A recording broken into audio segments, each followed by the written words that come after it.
Hello and welcome everybody out there in YouTube, Twitch, and D&D land. Sorry for the technical difficulties and late start, everybody, but hey, we're back to it now. So, where last we left... Ooh, fuck, that's the wrong one too.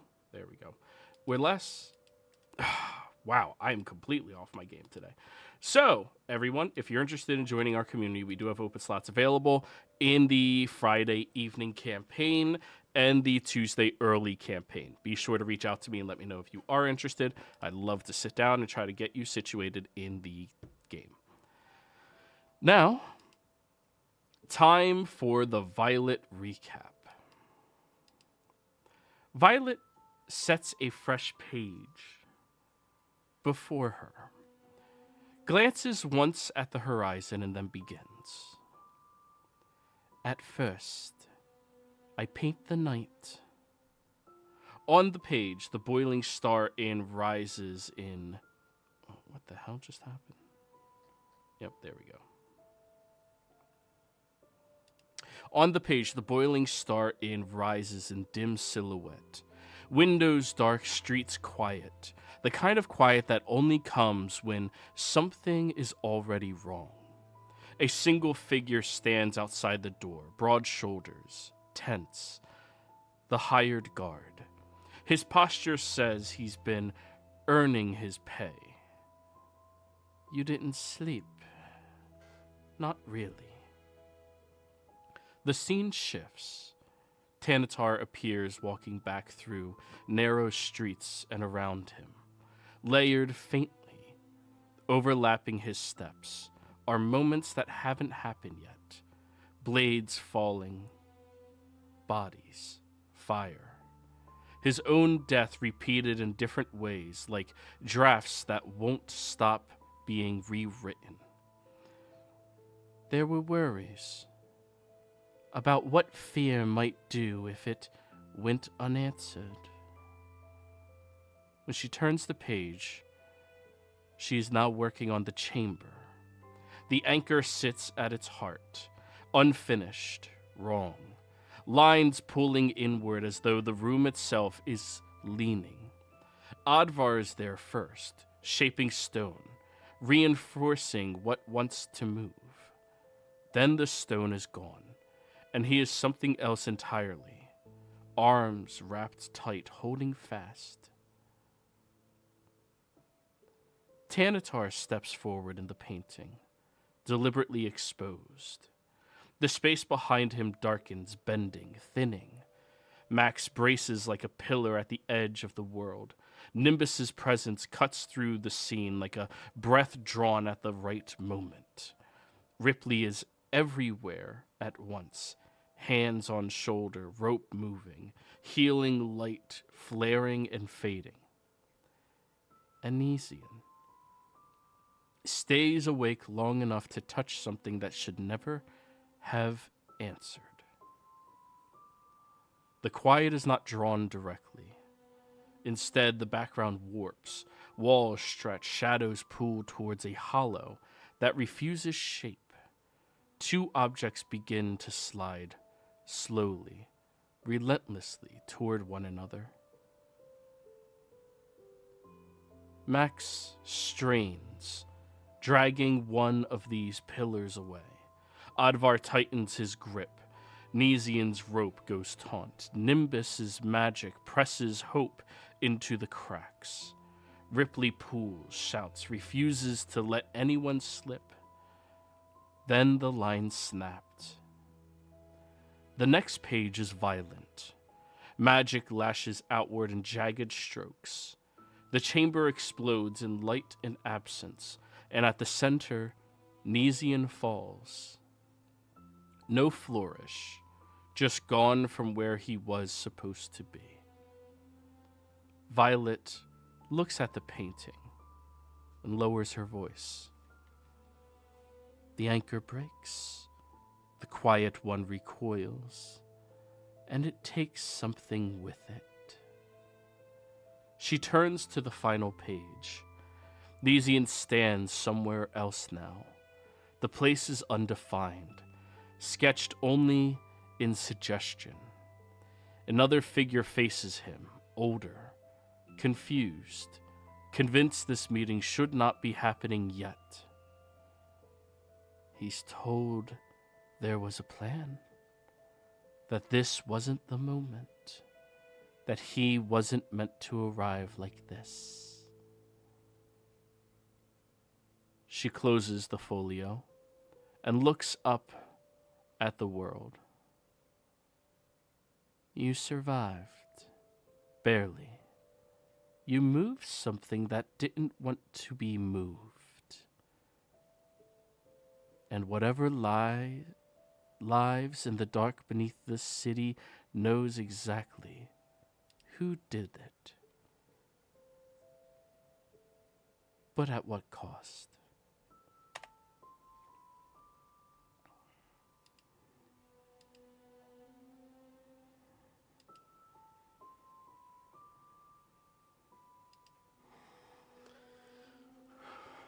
Now, everyone, as you are starting to stand up, groaning at the pain of all of the necrotic energies that have surged through you, Maximum looking down at your hands that have completely turned to blackened scales all the way across from the surge of energy that started against you. Ripley looking across your hands and body, the same situation. Tanatar, unable to see but feel all of it. Advar, you are still an octopus. And Nimbus, when you begin to lean forward, you look down at your smoking pipe where you bit too hard and broke the suction point. But then you look across at Nesian, unmoving, still gripping onto the end of the rope, still standing where he was, before slowly collapsing to the ground.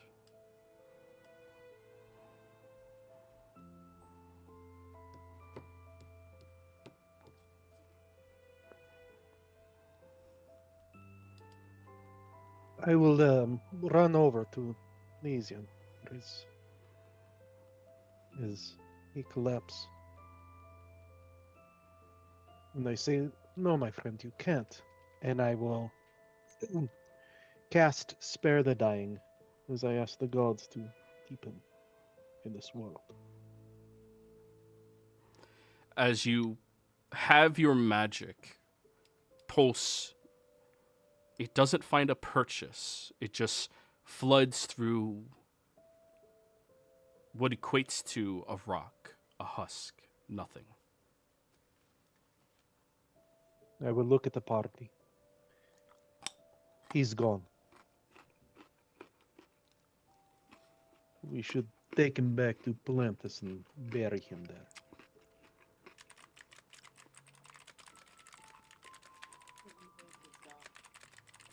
You sound really far from your mic. What do you mean he's gone? The gods tell me there is no hope in this husk that lay on the ground. His soul is elsewhere. There's nothing we can do. No, nothing you can do. Can't be. There's gotta be something we can do. No, I've seen death lots before. If there was something, they would not have had me bury the bodies that still twitch.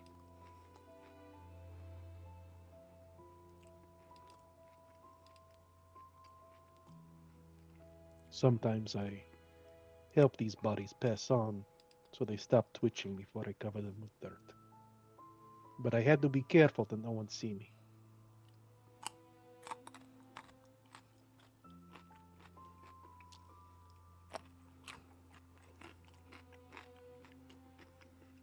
Can I do a medicine check? Like, You can. I could try. Because, yeah, it doesn't seem like...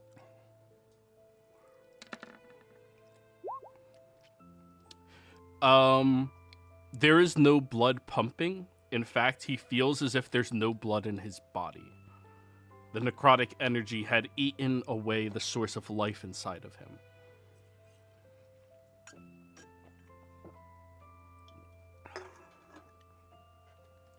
Oh man, yeah, this is Gotta be something we can if do. I mean we can try, but yeah, this is not like normal for somebody who has just been injured and is critical. Like this is I mean, Joey, is it fair to say it looks like he's been dead for like days? Like he's all dried out? Yeah. Yeah, fuck. Oh man. Is there any way to, so to speak, transfusion?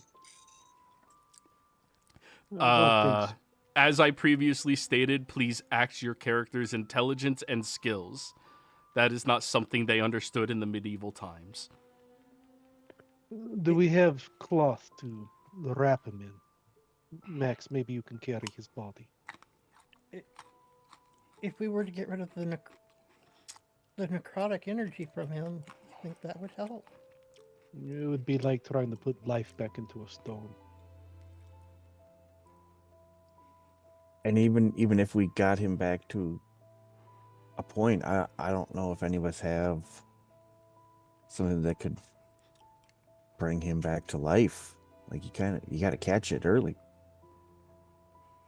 Yes, this is the gods' choice. They will bring something better into our They life. were. Surely he's smart enough to know this is a possibility. He had to have prepared something. I just start rifling through his pockets. Would you like to post what things are in your were in your pockets, Nesian? Oh God. In my pockets specifically? Yes, specifically in your pockets. Let's see here. What do I have in my pockets? You find what looks like a chipped piece of a giant nail, like a fingernail, a compass that looks extremely fancy. You find a grenade,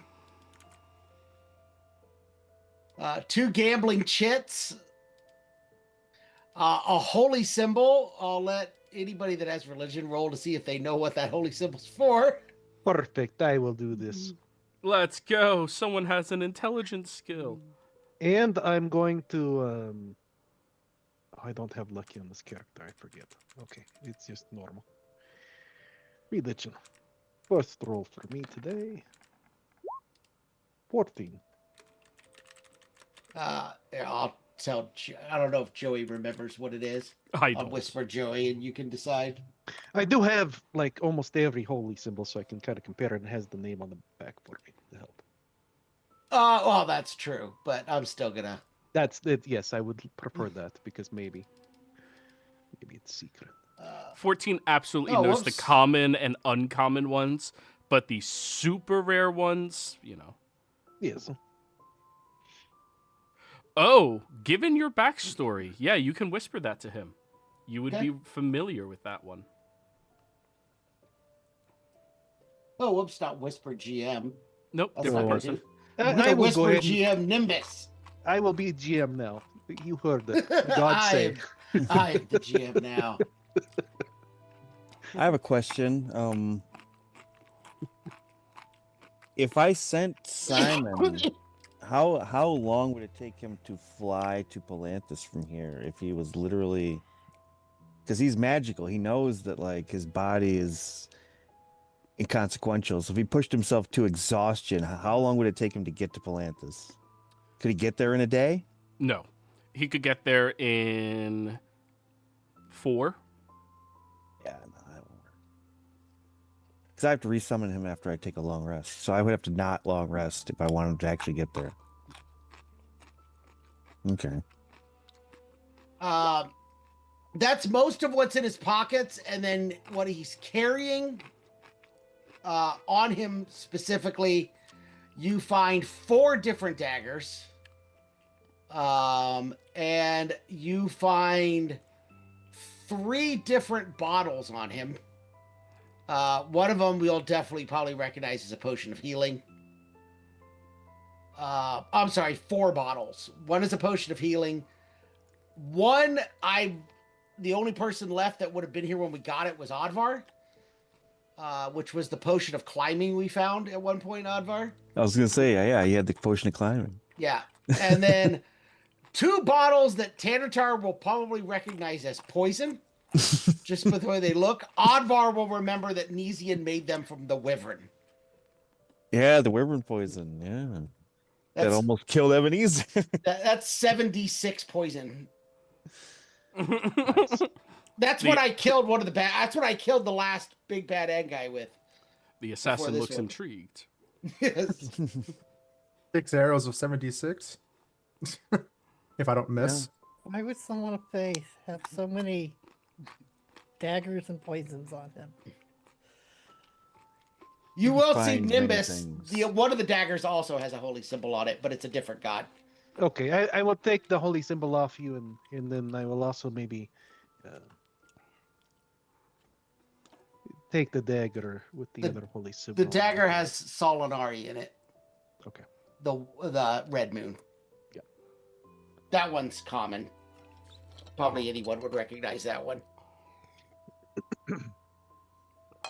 And do I need to refresh you on who that one that he whispered you is? I've got it. Okay.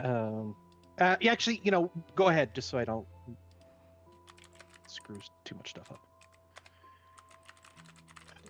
And I know the only person that would recognize the nail would have been Advar. No, Max was with us too. No, Max was not. Never mind. It was just Advar. That was the piece of the Titan that we found at the tower.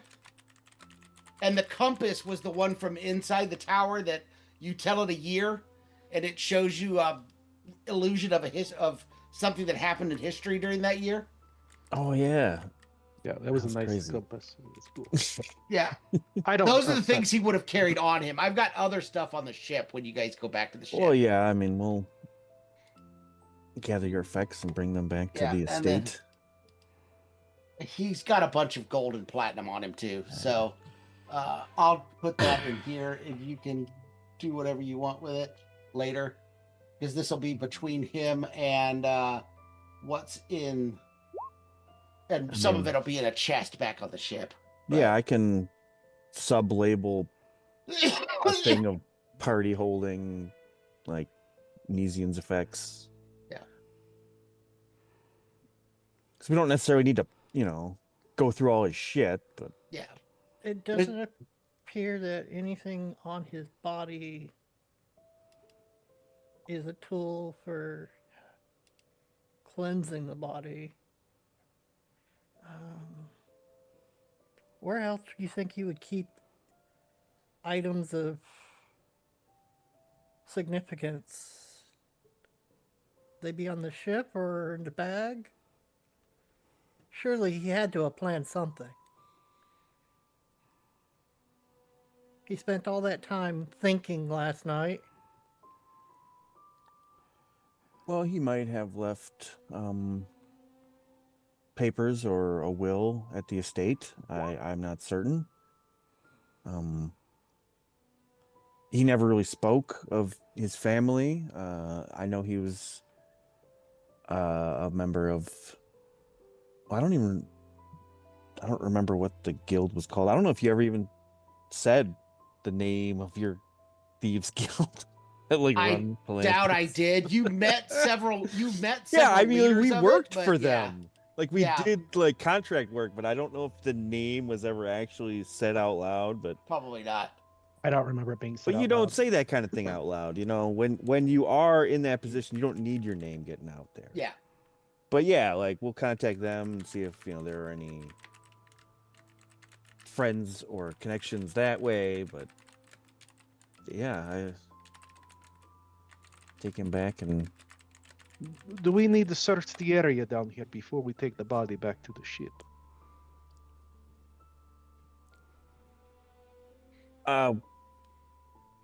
I mean, we can look around, but I don't know if I necessarily want to mess around down here too much more. I agree. Let's just take his body. Max, can you please pick up Nesian and help us carry to ship? I was just about to say I'll reluctantly carry him, pick him up gently, and walk with him. He appears to be light as a feather, stiff as a board.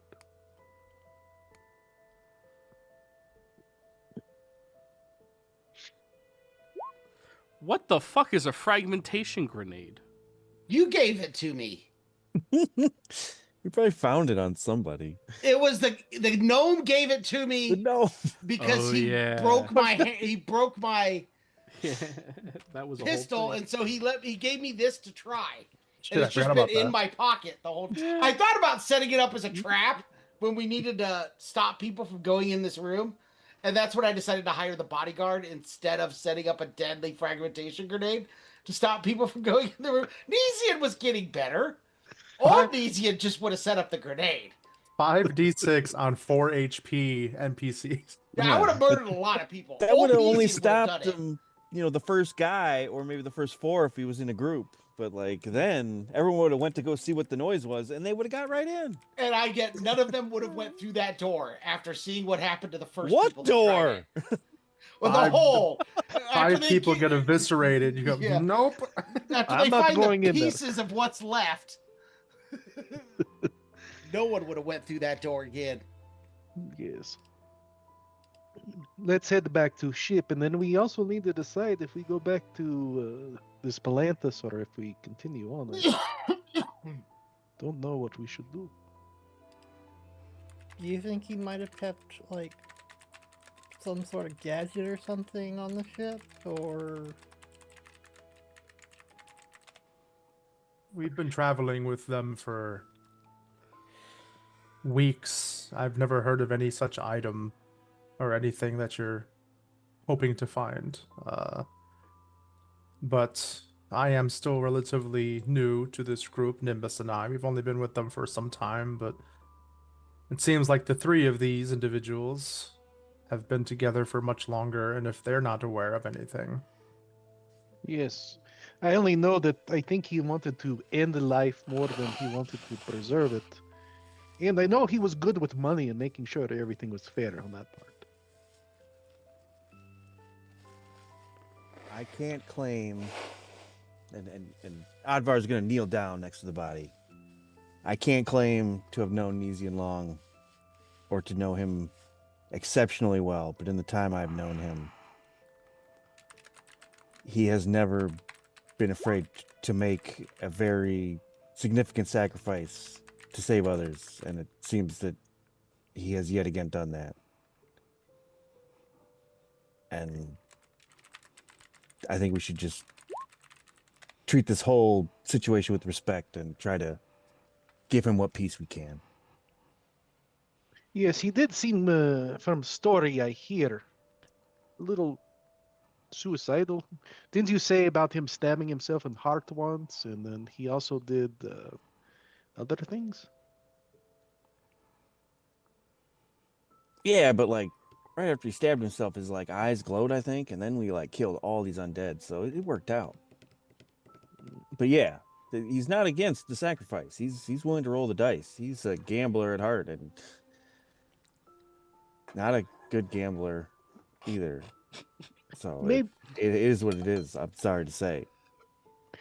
perhaps we talk to this Lord Ebenezer, and they can make him statue of Nesian.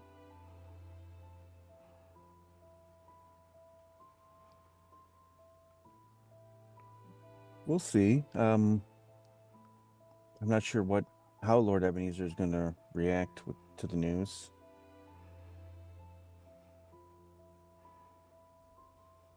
We still have to figure out whether, because this whole task was in service of securing another trade deal thing.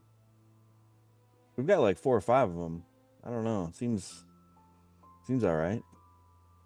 At the very least, we should complete this trade deal. It's what Nijin wanted. It's what this whole purpose was for.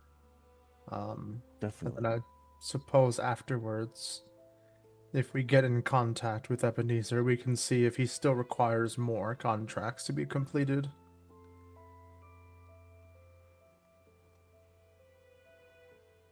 Oh yeah, I think Tantar's on the right path. If we take the ship just around the Horn to Newport, and then they return to Palantis with Ebenezer, or with Nesian, to have Ebenezer make some arrangements and speak with the local parties involved. I think maybe because this keeper of the chamber pot, and I forget its full title, was important to Lord Ebenezer. We should Keys. That's what it was. Keys, not the chamber pot. We should personally escort the body back to this Lord Ebenezer rather than shipping him off with some strangers like postal mail.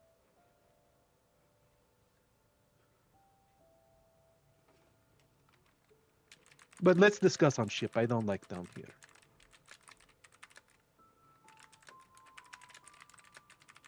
As I carry him, I apologize for letting him down. All right. So, you one by one begin heading upstairs,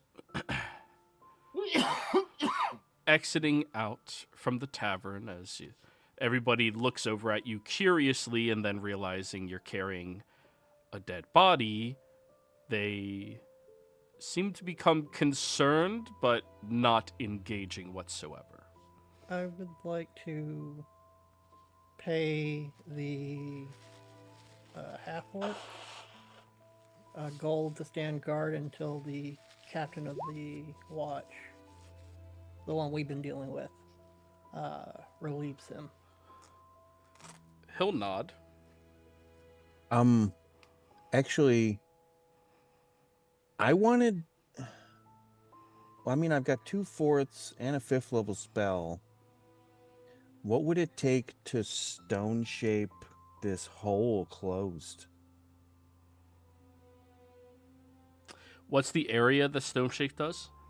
A 5 foot. It's not much. It's a 5 foot each I time. don't know if we get any kind of upcast or anything. No, it doesn't upcast. But I've got 2 4ths and a 5th level, so I could do it 3 times. Is that enough to kind of... That covers 3 squares of it. Here, I'll bring you guys back over to this map. Yeah, because it was a 10 by 10 door, right? Well, it's not a door, it's the hole he was talking about. Oh, I could do the door, yeah. Well, I the could door's just- not even a 10 by 10. It's like a That's what I mean. standard I could door. just stone shape over the door and just make it a wall. Yeah, that's a good call. At least temporarily till we can. They you weren't know, using their basement anyway. Well, until we can, properly bury what's down there. Yeah, 'Cause we don't want it'd be that thing easier to getting do that. activated again. Yeah, because 3 castings would only be, 1, 2, 3. Yeah, You would 'cause this is a still big need 1, hole. 2, 3, 4, 5. Probably like 1 more. Probably like 2 more to compensate these 3 as well. So about 2 days worth of sealing we'd have to take. I mean, there are these people called masons. You can tell them Yeah. to do it.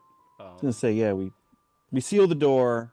No one goes in and out because it's a wall, Mhm. and then we tell them the situation, and they can either leave it as is or break down the wall to fill in the hole. Which I would advise breaking down the wall and filling in and destroying the temple. Are we all still on map underground, or are you guys looking at? I don't know We're- which door hole you. Theater of the mind, my friend. Oh, Okay, I just making sure, just apologize. making I sure. thought I There's moved a you guys over here. door and a wall and Yeah. Okay, there we go. Now So- I see. 3 castings is the L, and then the hook would be another Yeah. 4 castings, and then 1 casting and 1 casting. So you would need 3 days. I thought I heard you talking about. It made it sound like we were on map, and I was confused because I couldn't see. Thanks, I Joey. imagine he was looking at the map because he's got like 8 Yeah. monitors, but like I could imagine, like I remembered it was like kind of like a 4x4 hole, and I was like, yeah, I guess. It's Unless pretty I big. want to like make it like this paper thin, like Yeah. thing that is not going to hold up at all. Then I'm making Yeah. a trap. I'm not sealing off. You know, they fill it up with mortar and fill in the hole with dirt, and then lay bricks. But yeah, we're definitely going to need to touch base with the sister at the church and the commander of the watch. Sister, to make sure that the problem has ended, and the captain of the watch to, you know, Yes. get this filled in and no one ever goes down there ever again. Yes, of course.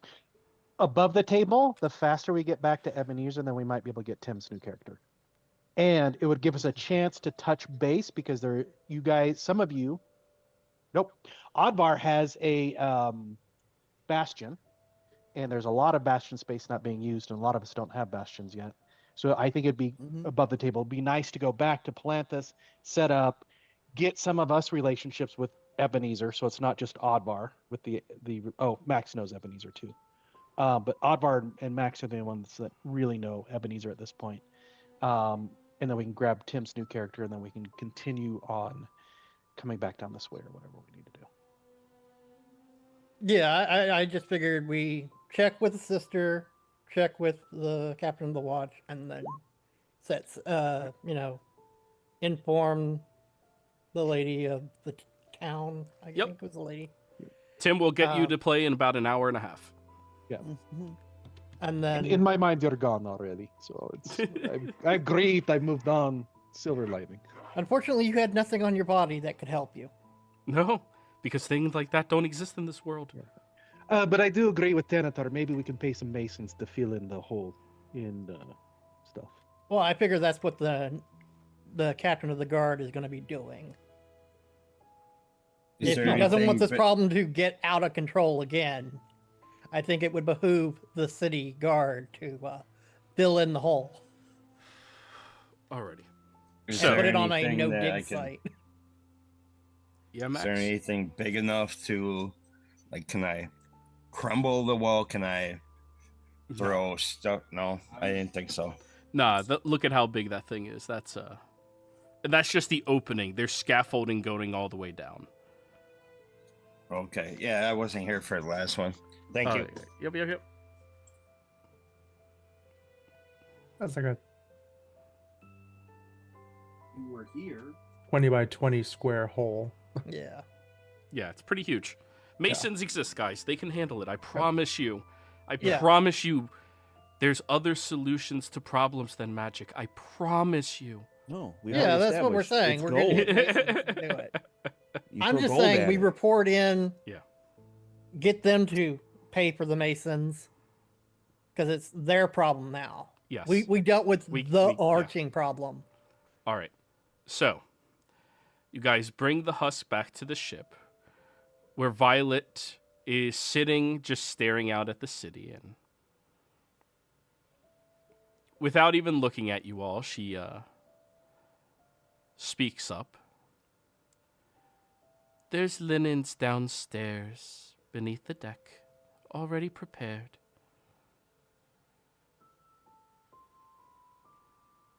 Thank you.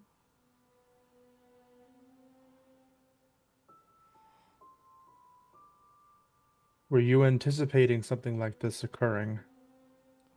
I don't anticipate anything.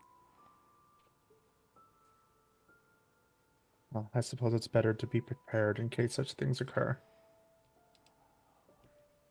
Yes, of course. I will go down and prepare his body, wrap with linen. One of the tables is already set up with the linens laid out properly, so it's a simple ceremonial process for you, Nimbus. In many different religions that you are knowledgeable about, it is common that you wrap the body to help preserve it, though at this point it is a formality. more so than anything else. Yes. And I will do a silent prayer to the god of the holy symbol that I found on Nesian. And pray for Nesian's soul to have safe journey. Because I assume that's why he had the holy symbol. And I will after you, gently lay him down, say my goodbyes. after you do that, you scatter to the corners of the city, alerting the town's guard of what happened, letting the lieutenant know what happened down there and that he needs to get masons to fill it up to stop it from ever happening again. Going to the church to alert them as well, to maybe help keep an eye on the situation, but also ease everyone, knowing that these nightmares should be ending soon. And then taking it up with the leader of the city as well, informing her of what has transpired, making sure everyone is knowledgeable and everybody is on the same page. It is a long, arduous journey getting through all of this. And after the past few days, it feels much harder than that.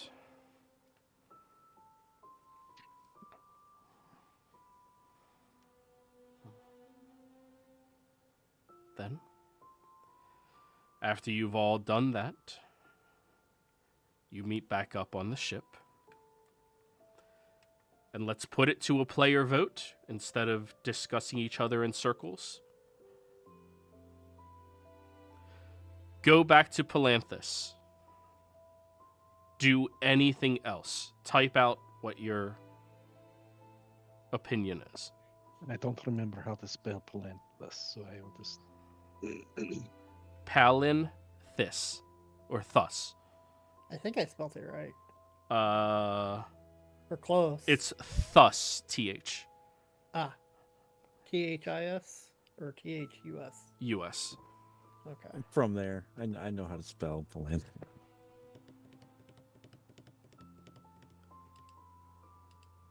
Oh yeah, your reward.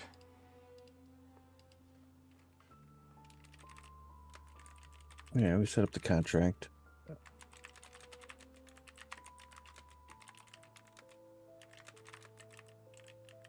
What were they providing again? Starport Well- had the... Well, they were wanting us to get manufactured weapons and things like that for the city. They would purchase bulk armaments and things of that nature. And after I would have wrapped Nesian and done the prayer, above the table, Nimbus, when he would bury bodies, if he ever found hidden holy symbols or anything on them, he would do silent prayers to whatever that god was for that person that he was burying. But anyway, after wrapping Nesian, he would have gone back to the place where he had ordered lunch for us to eat. I'm not role-playing that. I'm just stating. Yeah. Where is the handout for the city? 'Cause it had the one that you posted to us before had the what they wanted, what they were giving. Kargoth? Kargoth? Whichever fucking one that is. Yeah. You'll find copious notes when you guys get to Nesian's things. He was very meticulous. Kargoth was weaponry and timber. I thought timber was the Starport. Starport was providing Starport timber. sold timber. And in exchange, they wanted trained masons and alcohol. Mm-hmm. Kargoth wanted timber for rebuilding and weaponry and other things. They wanted to be able to outfit an armory. I remember they specifically wanted a ceremonial sword. What They wanted one piece of very nice. Yes, they had a sword they wanted made by our master craftsman we knew. Yep. Yeah, you are right about that. But they mostly wanted. There was a lot of debate from Odvar on whether we could fulfill all of what they wanted, and Nezian just hand waved it and yeah, we'll figure it out. Yep. Yeah, we had a whole list of shields and armor, bows. There was some bows. There was we have that somewhere. Yeah. Alrighty. So, you guys get a chance to look through some of the remnants of the dragon's horde that now are owned by the city. Oh, that's right. That's you right. you said Dragon one of horde. the three of us could get something. Anyway, I'll shut up. You go, Joey. Yes. The people who've been waiting the longest to get their cool magic items.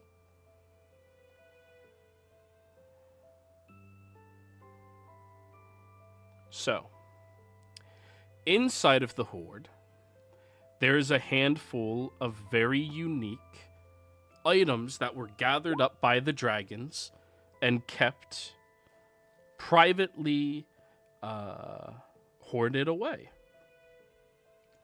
The first item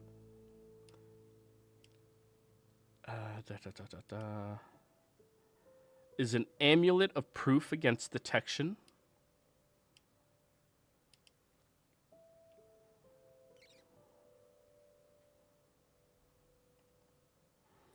The second one is a drift globe.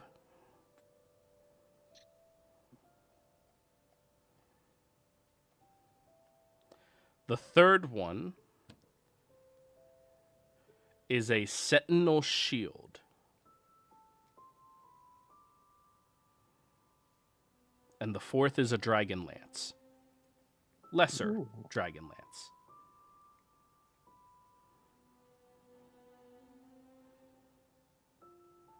What is a drift globe?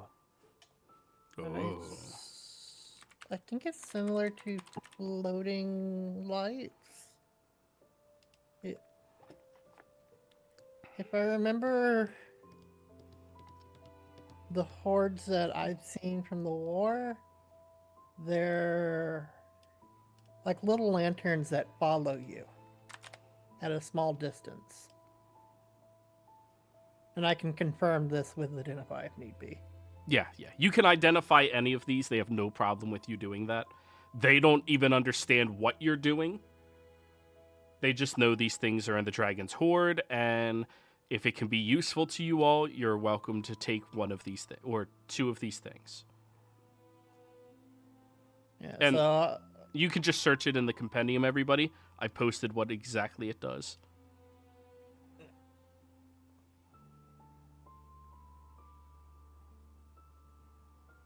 these were the 4 items. Mm-hmm. And keep Wow, in mind, whole we want to party. prioritize the people who haven't gotten cool magic items yet. I understand that. The only thing I'm going to say is the whole party would benefit from the drift globe if we get 2 items. So I think only Max and Tanatar have dark vision. I do as well. I'm just double checking. Well, your 2 healers can't see in the dark. That's all I'm going to say. Yeah.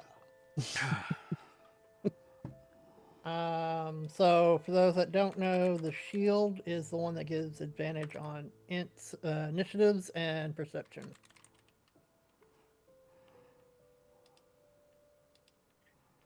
And doesn't require attunement. Yeah, it's a great It would be good Shit. on anyone who uses a shield. Which the only 2 people who can are Maximum and Tanatar. correct. Druids think can you use act- shields I don't think you actually have to be using it. I think you just have to have it on you.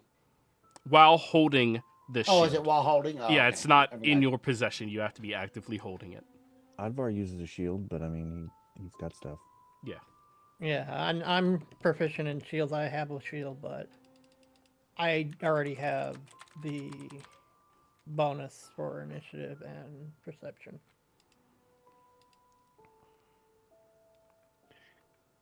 Tanatar, So, you want lancy pokey thing? You want shieldy thing? Do you want amulet so wizard don't find you? The drift globe sounds like a good idea, 100%. it casts the daylight spell, correct? Yep. So that would help circumvent a lot of darkness effects unless they're upcasted. So magical darkness can be avoided. Yeah. The Above daylight is once table. per day. Yeah. It lasts an hour. The globe hovers in this way until you or another creature grasps it. If you move more than 60 feet, so it follows you around.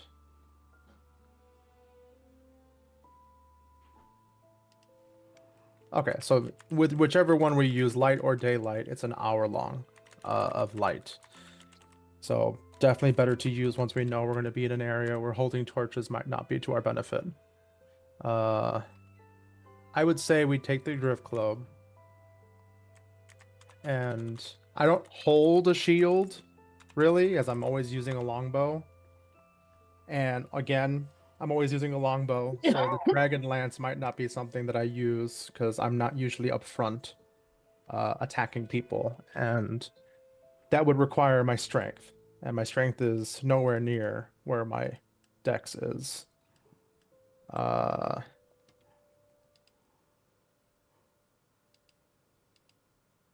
Amulet proof versus detection. We would identify it. Is there any special options with the Dragonlance? If it's what I think it is, because he said it's the lesser version, I'm guessing that's the +1 version of it. I just posted in chat. The Dragonlance is a +2 instead of a +3, and it only deals 2d6 force damage to dragons, not 3. Gotcha. Yeah. Normal Dragonlance is a legendary. We're not getting legendary from this cleric. Not yet. Yeah. But yeah, that's Is the Dragonlance in the compendium? Because I tried to search it. Yes, it's a it's one legendary. word. One It's word, okay. One word, yeah. Yeah. But we're getting Now- a modified version of it. Yeah. Now, I know I can't use it with the halberd, but can I keep it in my back pocket, so to speak? I think it's a replacement for your halberd. Yeah. It's a polearm, just like your halberd is. Yep. It's Only a lance. better. Well, Two-handed it's weapon. not necessarily better because it doesn't let him cleave. But It's heavy and two-handed, which qualifies for polearm master. no, I was And saying it's a +2 to hit and damage. But was cleave telling is him- nice. Yeah. It, Oh, you got yeah, a plus cleave. 1 halberd that cleaves might almost. It's better on two more. It's better with multiple targets than a Dragonlance that does extra force. So it's like I'm not saying that it's bad to have both. I'm just saying it doesn't necessarily have to replace. It's like you can use other weapons. Yeah, that's true.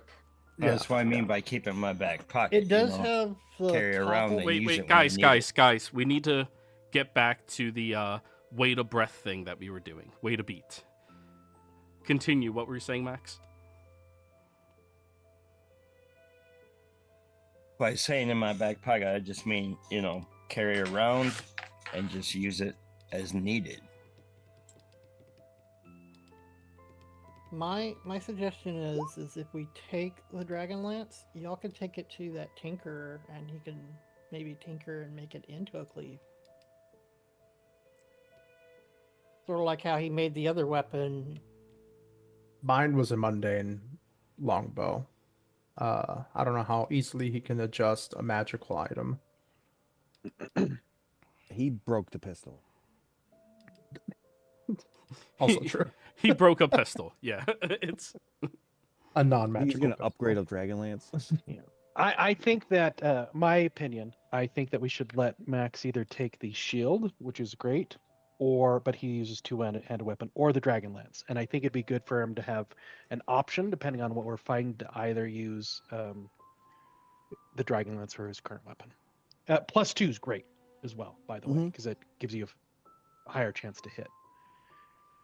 Not to mention, if we go underwater, it'd be beneficial for him to have a piercing weapon. Or if we meet dragons later, because some of us know dragons in the background.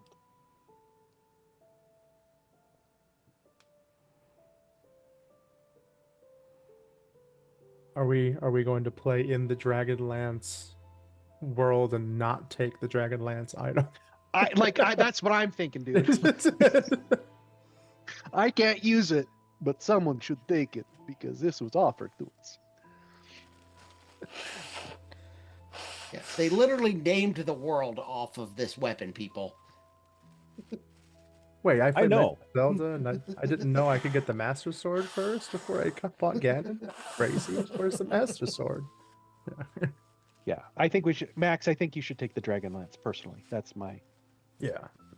As long as we get the Drift Globe, I'm fine with whatever other item. That was my thought as well. Better to have two than one. All right. So, you can add those items to your character sheet. Max? Oh. Fett, will you be able to help him adjust the item?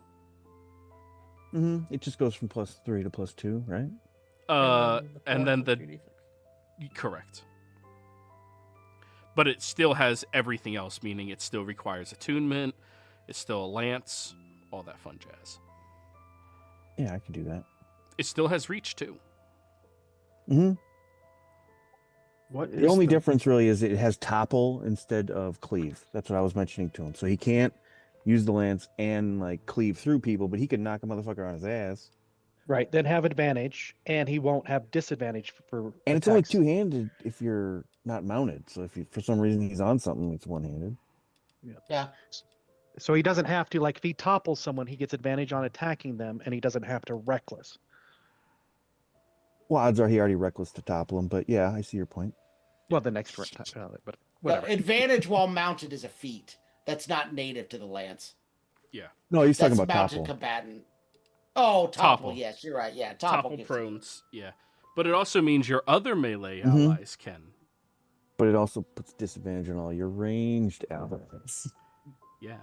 But they also have disadvantage on their dexterity saves with your fire druid.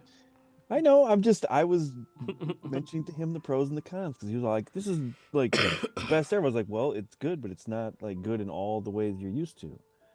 So I'm just pros and cons. Like I said, it is entirely feasible to have both. Like you don't need to be like, "I can only have this or that." Carrying both, you're a strong guy.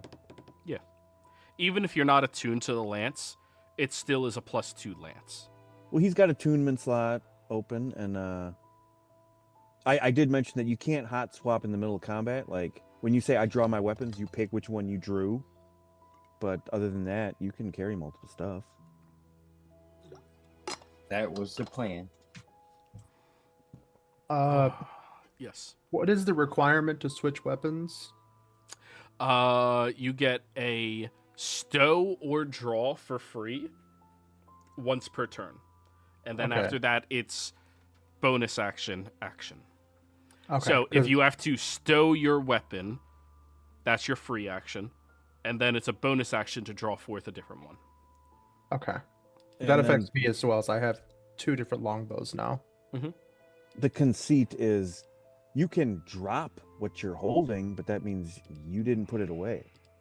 And if you walk away, your shit is where you were standing Mhm. before. Unless the environment moves it. Well, yeah. I mean, like I said, it's no longer under your control, but you can just be like, I'll figure it out later. I need this other thing way more. And I don't have a bonus action to spend because I need to disengage or whatever. Should we give the drift globe to Nimbus to hold? Pop it up when they need it? I've got my lantern with the little thing that I put inside, so Okay. yes, I'm fine. I don't want the rift globe. Okay. Who else can't see in the dark other than Oddvar? You. It's just you, I think. I'm pretty sure kobolds and dragonborn can see now. Yep. Well, I mean, yeah, Oddvar can hold on to it and pop it up for the party whenever. I mean, he's already holding the party loot. It makes sense he's holding the party globe. But yeah, I'm not trying. I mean, just because you have dark vision doesn't mean you can't. Like, if you're a scout, like maybe you want to like throw some light up in where you are, so where we are in the back, they could see. You know, like just because you have dark vision doesn't mean it is bad for you to create light. I'm just saying. Yeah, I'll yeah. take it. I'm not saying I won't take it, but I personally have dancing light, so I'm fine with that. Why'd you take that item then? No, I took dancing lights just because I mean the drift globe because, as I think Oddvar mentioned, our healers can't see in the dark. So I was like, that's probably more important. But I Oddvar have- already has a magic lantern, though. Yeah, and I have a light spell. Yeah, that's what I'm trying to say. Like, so maybe if like I said, Does- Tanatar doesn't necessarily need the light, but maybe he needs to illuminate himself so he can be healed at a distance or whatever. Like, the person who is holding it doesn't necessarily have to be the one who like needs it the most, but like, yeah, it's for everyone, but it is basically a magic torch, so it doesn't illuminate everything. So yeah, I don't know. Well, I think Do we We not have- want the drift globe? Like, we have sources of light from both me, Nimbus, and Thanatar. So we have our auxiliary light situation available where we can like touch something, illuminate it, or light something and it illuminates, or send out globes to search. Thanatar, because of your lineage and some of the areas around here, would the proof of versus detection be a good thing for you?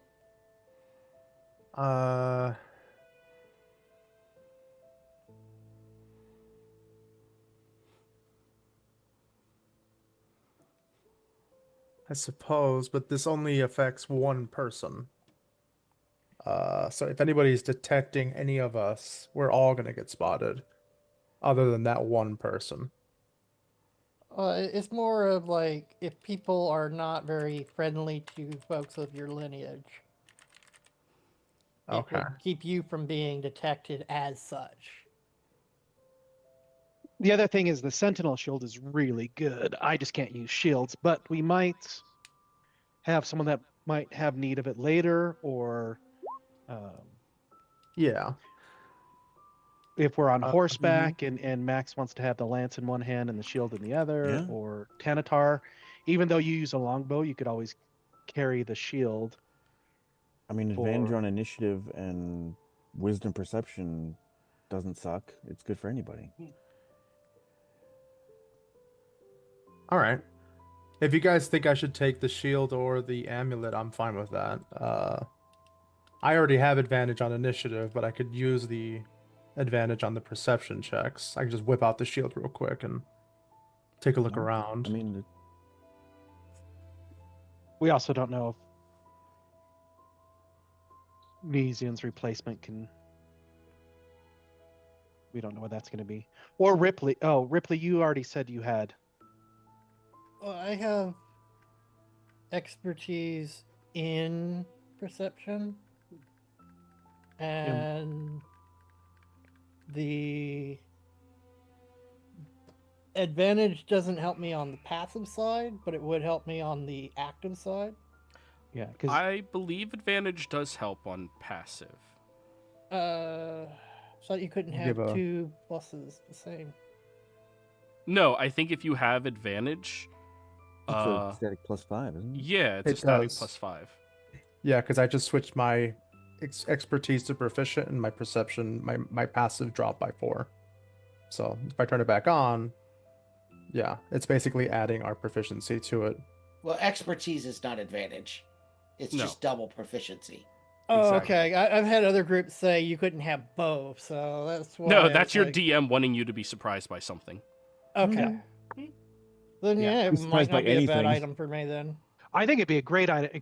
Yeah, I think Ripley getting the Sentinel shield would be good, and Max getting the Dragonlance would be good. Because to Okay. me, out of those 4 options, Yeah. those are the 2 most powerful. Like, Yeah. if I could wield a shield, man, I would have grabbed that shield already. Well, yeah. But yeah, those are the 2 best. If my Ivar hadn't already gotten the cloak of teleporting and cool shit, he'd be like, "Dude, I need that shield. I need to like drop fireballs on motherfuckers quick. Like, I need to get them before they spread out." Walk into a town. Oh, there's some Yeah. homes. Fireball. But yeah, I'm like, I'm just, we're trying to let everybody else get their piece. So I'm like, I'm not saying anything. So yeah, like Ripley, I mean, does Ripley already have advantage on initiative? No, I Yeah, so it's never bad to try to go first. Like, And Yeah. And you Does can always Max- hold your action until the next person goes too, right? Even if you're going first. So there's lots of options you can do. Mhm. Oh yeah. Well, And like you if were I saying, take, like, if I ever take a alert, then I can also trade it out with someone too. Oh, kitty cat, I love you, but man, sometimes. but yeah, I was Also, gonna I'm mention, thinking of the old Jack of Trades, the one that gives you the half proficiency on. Oh, that's gone. Yeah, that part of it's gone as well. So yeah, We good? it would be a good item for me too. Yeah. So is that what we want to do? Shield and lance. Yes. Just we can. And it's also befitting for the whatever we're in, Dragonlance, Shield and Lance. Like, Oh, the phalanx. I almost feel like Joey put him there on purpose, but I could be wrong. I chose these 4 items very specifically before you guys did what you did. I was half tempted to give you guys an ever-smoking bottle, but, you know.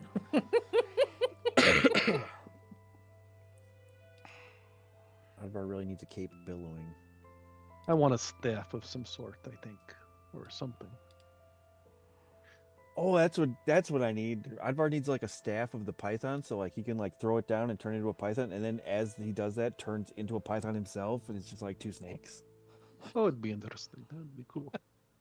Like, which snake am I? Oh, The one that's talking? damn it! The only Ooh. reason why I wouldn't do that myself is at this level, once that snake dies, your staff is broken. It's true. But what'd be really cool is if he had mirror image, throw staff down, and then so that there's 4 snakes. I can No, that maintain doesn't work. concentration. So if you have mirror image up, and then you, of course, then there would be 5 snakes that were all doing the same thing, and 1 snake that wasn't doing that thing. They'd be like, kill that one first. One of these things is not like the other. Okay, so we take shield, we take lance, we go because I want Tim to get back in the game. Yes. All right. You guys got your 2 items. You've solidified your contract with Kergoth, and then you head back to Palanthas. Yes, and we had lunch. Yep, and you had lunch. Yes, you did. And this is a perfect place to go and break, everybody. When we come back, hopefully you'll be... Actually, sorry, before you get to Palanthas, everybody. Because we already discussed how his new character was going to be joining the party. Oh, I should. I could join just as easy in Palanthas, Joey, we find a based stove upon how we location. wrote it. Sure. Okay, we'll do it in It's up to you Palanthas. either way. I- But I can do it in either place. Shorty thi- just stepped away, so we should probably just go to break. Okay, break it is. We'll be back. Sorry. We'll do it in Palanthas. That works. Palanthas would be.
We're back, everybody.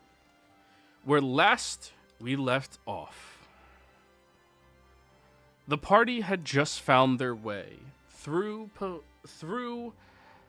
the turmoils of dealing with death, realizing Nesian is gone, and as far as they are concerned or have knowledge on, will remain gone forever. Dragonlance, baby. Now, after doing so, you all decided that, you know what, you probably need to do some regrouping and rethinking.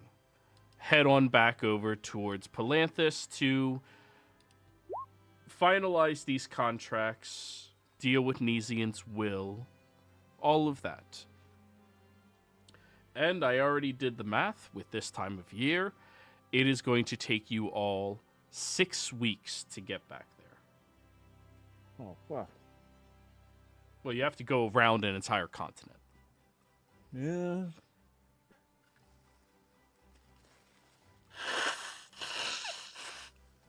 Anything you all would like to do for 6 weeks while on the boat? You only get one stop along the way. Yes, I believe, but let me double check something. And to clarify, you're not stopping at the 2 cities that you just got to. You're stopping at one of the cities that don't have very much accessible to them, because you have to stop to fill up all of your water.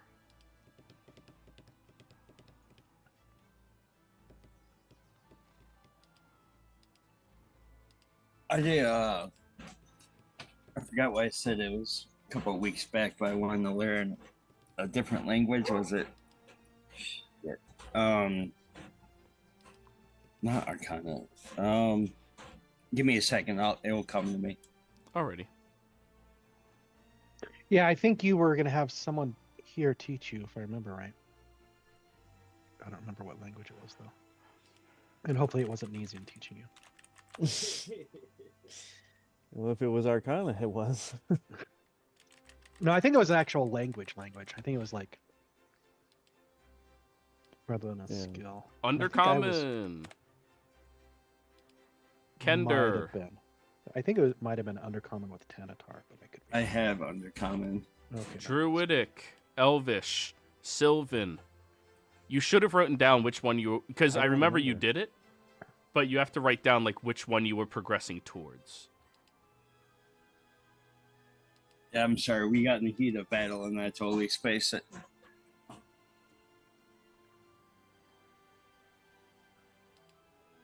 I was thinking I was working on something, but that's my other character. So never mind. What does it take to learn a skill? Learning skills is not really an option. There's a feat for that you can take when you level up. Learning a language, however, that is 10 weeks minus your intelligence modifier, while learning from somebody who is skilled in it. Gotcha. So it'd take me 11 weeks. Yes. It was an easy and shit. Never mind. What language was it, you know? Not off the top of my head, no, but I remember he was going to teach it to me. What languages did Nesian have? Was it Thieves' Cant? I could teach you thieves can't. I don't think so. I should have wrote it down. You're right, Joey, but give me 1 second. What languages do you know, Tanatar? Elvish, Undercommon, Dwarvish, Draconic, Thieves' Cant, and Common. Nesian, what languages did you know? I just put it in chat. Oh, I thank you. Oh, sign language. Maybe it was sign? I don't know.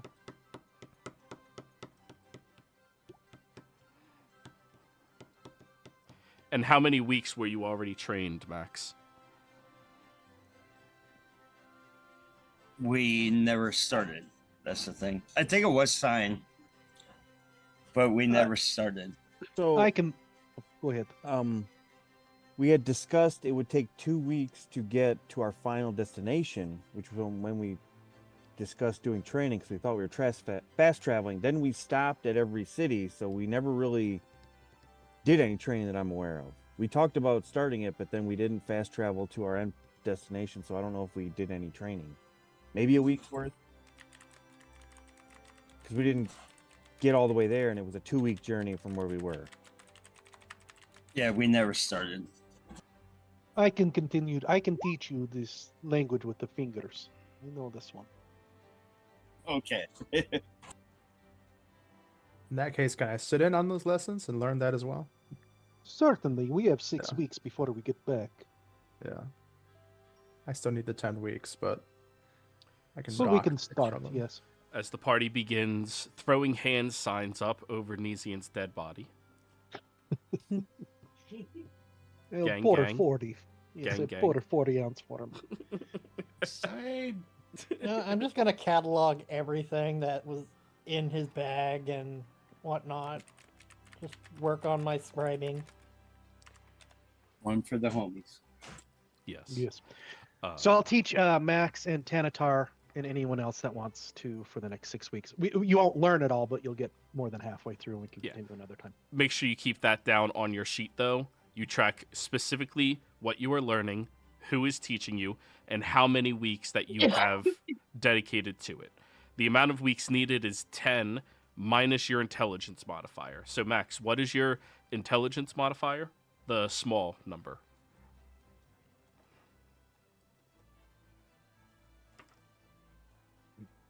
It'd be great if you had an 18 intelligence.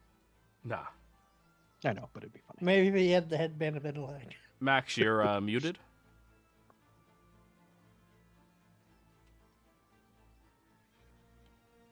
All right, we'll figure it out another time. No, it's 0.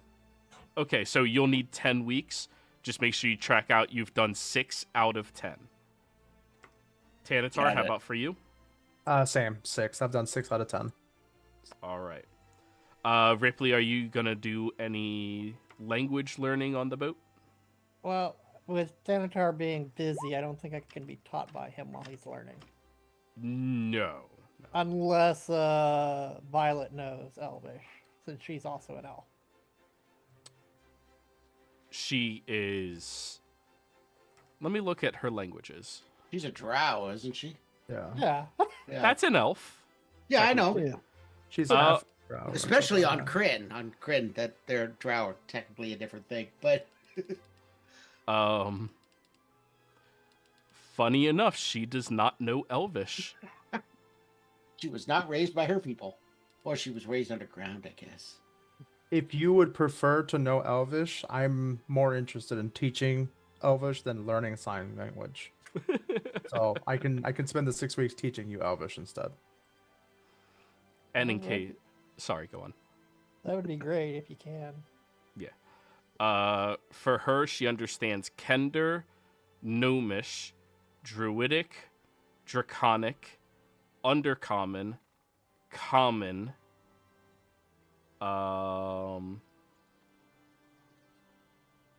yeah, that's it.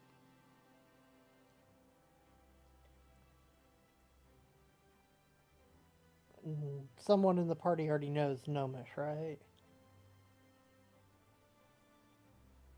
Nope, Nesia he's did. dead. Thanatar, go ahead and learn your sign language. I'll learn Gnomish for us. She also knows Ignan. You so ignorant. Maybe we could talk to fire elementals later. So, do you want her to teach you Gnomish? I think the odds of us finding a gnome might be better than our odds of finding a fire monstrosity. Sure. You know, 6 weeks up, 6 weeks back south. By Well, the we time already we met a make it to gnome. our final destination, I might have a language learn. Woo! Came this close to having to roll a 1d100. Yes. Alrighty. So, you've all sailed around the continent, going through the Paladine Gates, where you see that the lighthouse is currently under construction, being rebuilt by an entire guild of masonry men. masons. That's how we refer to them. As you get through the gates, you also notice that there are these new unique features attached to the sides of the mountain that line all the way to Palanthus.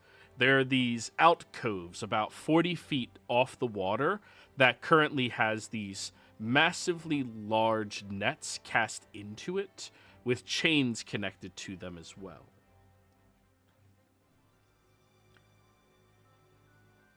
It's like some industrial fishing. Is that what that is? It may be. As you continue traveling through, you find your way over towards the Bay of Broncala. Yep. Parking your vessel at the private harbor, you are met... you are met by Ebenezer. All right, Asa, have fun being both characters. Yeah, I would say as we got closer, I would have like done the thing where I sent Simon, like if I knew he was about a day out, I would have sent him, because I can't communicate after 100 yards or whatever, but he can go and he can still talk to Ebenezer when he gets there. So there will be some, like, you know, not a detailed description, but like you got a heads up that we're coming in and it's bad. Yes, of course. Thank you, Simon. I appreciate your help in that matter. I'll have to go do some hiring. Maybe he needs. No, he's not. Thank you. And I will wait for the ship to arrive. All right. And the ship arrives. You see them disembarking from the vessel, and there's a... I assume you would have prepared a coffin for him. Coffin and like a not a cart, but like a ceremonial carriage that can carry the coffin. Actually, probably would have also spread word through the town, so that way there could be like a procession of the coffin as it's being carried from the ship to the estate, and the locals can line up and say their respect for the keeper of the keys, as befitting someone that was very beneficial to our town. Absolutely. Now, as you all watch this procession going through the area, the city seems vastly different than the last time you were here, Advar. It has been months since you've been back. The gates that protect the Nobles' Hills are all completely rebuilt, resolidified, though they're no longer shut just on a regular basis. Many of the houses are completely rebuilt as well. The Golden Estates in New City are completely revived and revitalized, with individuals living out of them, and many of which looking curiously, no idea whom this individual is or what deeds they have done. But they all watch. Continuing going through, you notice an individual stands in front of the wagon. A very kind-looking person to many of you, with soft, crying eyes. Tanatar, Maximum Ripley, Nimbus, all of you look at this individual, and he seems to be a friend of Nesian's, someone who would have known him.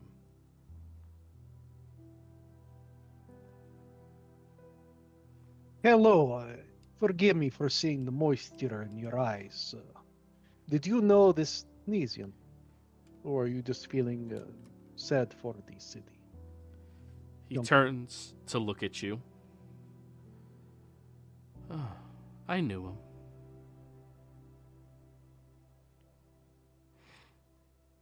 It's unfortunate. His demise so untimely. Really sad. It is. We lost a good person that day. Advar, you recognize Soft Eyes. Oh, Soft Eyes. Okay. I was trying to think of what was that like dickhead kid's name? Tom somebody or others. Oh, Looking at my notes. But yeah, Soft Eyes, our contact. Okay, yeah. Soft Ice was the trained assassin. Yeah. He was like the deadliest Oh assassin in the yeah, city. no. Yeah. Who was the fish merchant guy? Yeah, He always, that was the fish fishing. stick merchant is who you were thinking of, but what was his name? I don't know that you knew it. He Nope. had kind I of like a. But yeah, Soft Eyes. Yeah, the fucking assassin. Yeah. That fucking guy. I gave him that silver button. Mm-hmm. He looks over at you, Advar, and walks up. Who killed him? Was it someone from the towers? Rival guild? Someone he owed money to? The he fucked up died. thing, Oh, sorry. Go ahead. He was talking to you. I forget. he was killed by the manifestation of an entire town's nightmares. He died in defeating it and freeing the town of its perils. He died a hero. Really? Yeah. I mean, it tracks. That's why we're bringing him back, man. He deserves it. Hero that town will never know about. Only clowns require applause. A direct quote. That is unlike him. I'd like to hear the story of how this happened. It's not like him to allow himself to die when others were there. He's a strange man. You know, I thought I pegged him when we met, but he surprised me many times. And he played character many times as well. So he's a complicated man. But I would definitely enjoy filling you in on our exploits since then. It's been a few short months, but a lot has happened. Yeah. Huh.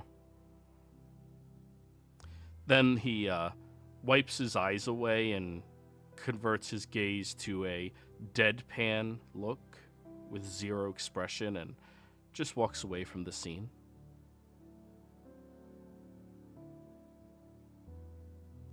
As you are doing your cycle through the city, you pass by Lanner Jackson's shop where he's currently sitting on a porch that he's attached to his blacksmithing shop. To many of you, you've never seen this dwarvish man before, but he is very stout and wide, and as he's watching you pass by, he takes his keg and begins pouring some of it on the ground. He was the only man amongst all of you who had any idea how to earn proper money.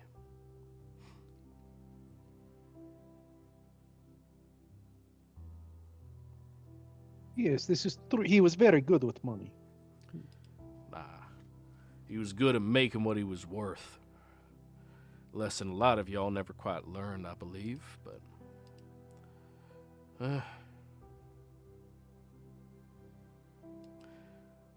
Goodbye, guy.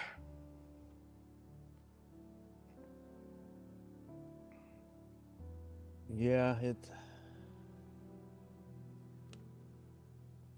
very true. He was the deal maker. He made many deals. Come to know him. And part of these final negotiations actually involved you. So if I will come to you in a day or two and fill you in on the details, but anything you can do to fulfill these final obligations would be greatly appreciated. So long as We I'm sort paid of fairly. spoke for you as to your craftsmanship and ability, and assumed we would be able to convince you to do this thing. And then now that he has passed, I figured I'd let you know that there is something you can do to help things. I assume he made sure I was going to be compensated fairly. I'll Of look course, at it. this was not a freebie, my friend. You know him. You had just said he knows the worth. Have no fear. So, you all continue around until you make it over to... Which church would you have had prepared, Ebenezer? It would have been the one with the where the orphanage had originally been, the one that the church that the Mishkal church, and it had been kind of ruined, but we fixed up. And The then- graveyard. Still marked on the map. The graveyard I one. I should look at the map. Yeah, it's over here. Okay, yep, that's right. Because that's the church. That's the now orphanage. Uh-huh. Yes, I we're going to. believe that one guy's room, but I don't think we still control it, was over here. Yeah, we're gonna go to the church. Alrighty. So, you guys pull up to there and start heading inside, and you see the graveyard is completely rebuilt as well. It's no longer falling apart and dilapidated like you remember it being, Advar. Instead, now all of the furniture is reupholstered, all of the walls are rebuilt. Two-story building that it was is now solid once again, and the grave spot for all the dead seems to be rebuilt and reorganized. As you begin going through the process of burying your friend, or your employer, depending on your perspective, co-worker. Yes, I believe he was my friend. Yes, he may have worked for the city, but I did see him as a friend. Yeah, friend and traveling companion. You know. As a Kender, I have many traveling companions, and not all of them are considered my friends. So this is, yeah. Traveling companion. He brought me and introduced me to everyone here. Oh, sorry. That's the wrong map. It's the undead! To Oh, arms! it's Willie! Yep, it is the end. Oh my god, I forgot about that place. That's the first time Deezian died. Yeah. So to be fair, that one was self-inflicted. Didn't you have 2 or 3 self-inflicted? I don't remember. I think twice. Yeah. Killing yourself in multiple campaigns, guy. Well, the same character killed himself twice. God damn it. I Like- hate that they like- changed it. Truthfully, just committed suicide, basically. It wasn't like died in a fight he couldn't win. He stabbed himself to death. Hmm. Mhm. Had to roll a Constitution save or something to make sure he could do it. Mm-hmm. Yeah, Hey, it guys. hurt the first time. Oh, Silky was the handler, right? Mm-hmm. Hmm. Middle Where's of that fucking combat. kid's Hey guys, name? check this out. Oh, I'm trying to find it. It was Look what I can do. It worked out. because he was like, at first he was like a snitch ass bitch, but then he was like our snitch, so he was cool. I don't remember his But- name. You go through the funeral rites. You watch as he is being placed into his own specific plot that he is given. As this happens, the clergy will all say a few words on him, thanking him for his service of the city and his helping in rebuilding it and keeping it safe. All people begin expressing small little stories, and at the end of it, the cleric in charge here, the priestess in charge here, will ask, would anybody care to make any final words?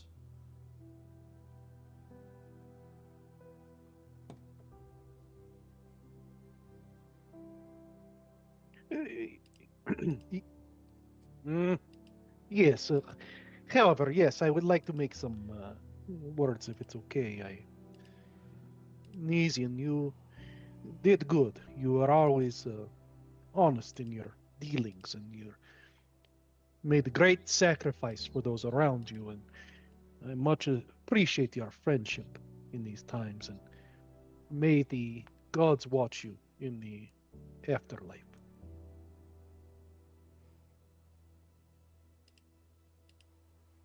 Yeah. I'm not sure how familiar everyone is with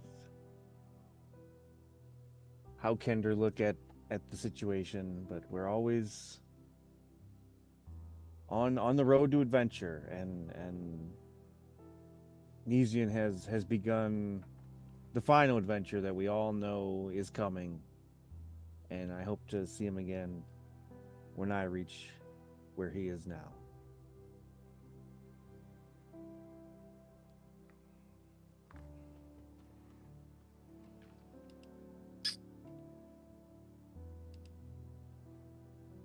Anyone else? I've learned a lot from you, and hopefully one day the tradition will continue by people learning from me what I've learned from you.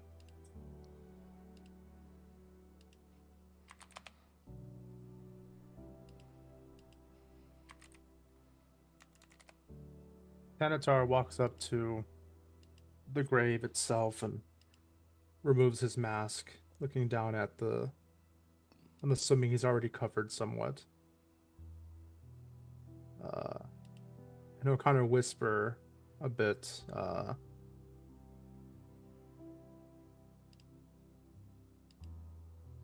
can't help but feel like this was my fault. I didn't accomplish the task I was given. I was being given warnings of such a thing occurring repeatedly. And yet I couldn't stop it.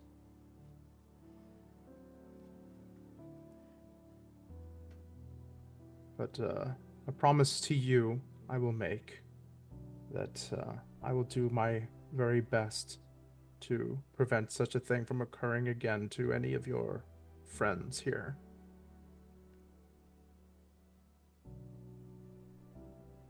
I hope that I can accomplish this task next time.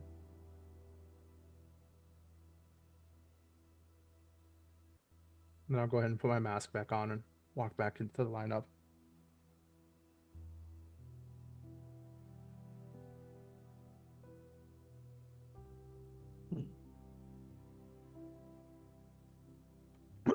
A short one with the shield. Do you have anything that you wish to say to Nisian before we cover it? There's something I want to leave with him. That way, Yeah. if anyone ever wants to find out what kind of person he was, I think it would be important.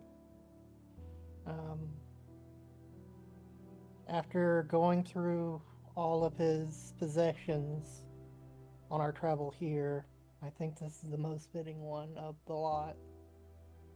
And it is the compass that shows a specific point in time of the events. And I'm going to put the date and location of Kargath, where Nisian saved the city of Kargath from their waking nightmares. This is very kind of you to do that for Nisian. We're in the hallowed ground of the Blue Mistress, Mishikal. We'll be safe. He desecrated my home, but gave me a family to help me find a new one. Yes, I can certainly see him doing that. Nesian, the city owes you much, and although it'll be time for me to find a new chamber of keys, I don't know if anyone will be able to fit in your boots.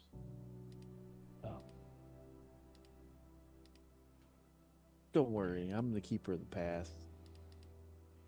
Yes, Odvar will help keep the path. Thank you, Nesian, for all you've done. I will make sure that you're honored and commission a small statue to be built in your honor at the port so that people can see you when they enter. And Ebenezer, your squire, Tobin, will approach. Handler Yes. of horse. May I say something? Yes, of course. Nesian was...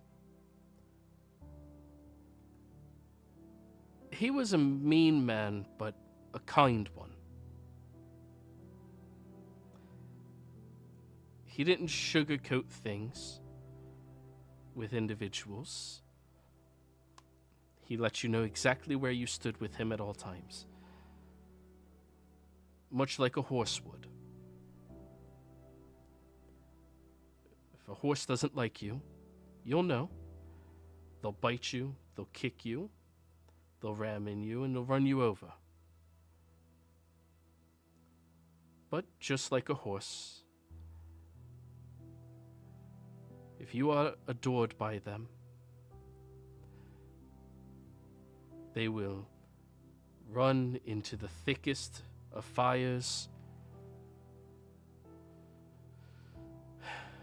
or the darkest of moments without even a second's hesitation.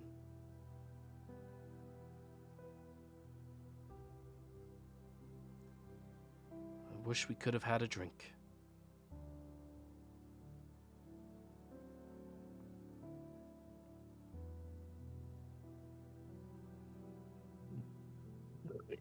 Thank you all for the kind words of Onesian and the honesty that he would want. I reach into my robes and I pull out a little red cape cloak thing, a willy one, and I'll toss it on top of the grave. All of you should, I look at the group, should join me back at the Moonshadow Estate when you're ready. I would like to discuss much with you. With that, Tobin, shall we go? And Ebenezer will start to mount up. Nimbus walks over, forgetting, just going into old habit, grabs a shovel and starts tossing dirt on the grave.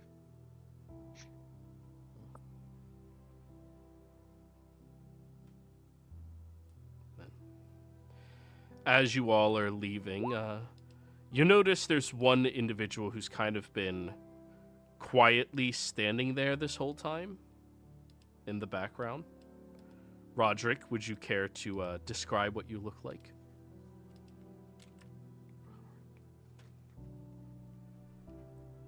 Nope, can't hear you.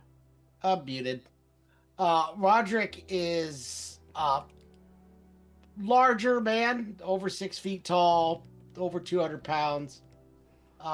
He looks like he's in at least his late 30s, at the absolute earliest. Wearing a full set of plate armor, with a large white and red tabard down the front, and a shield with a symbol with a crown, a rose, and a sword on his shield. Anyone that's spent any time in Salamia would recognize his dress is that of a knight of Salamia. I always say the name of that state right. Wrong. Salami, yeah. Salami. It's a night of salami! Woo! We'll never Woo! go Salami hungry. night! Yeah.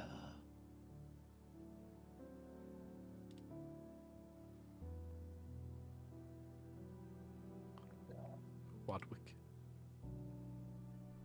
Yeah, Warwick. Warwick. So, you all see him just like standing there, respectfully but distance from all of this.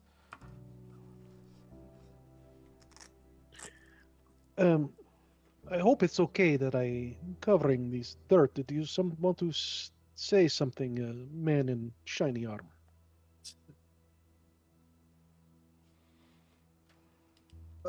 That's kind of you, Lord Moonshadow.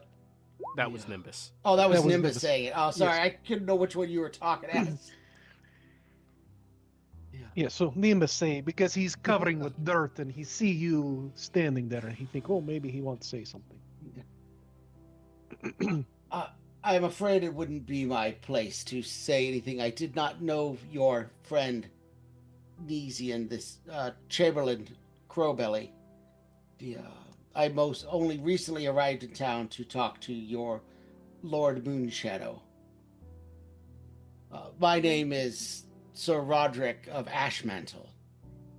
At your service. Pleasure to meet you, Sir I'm getting my two accents mixed up. Sir Roderick of Ashmantle.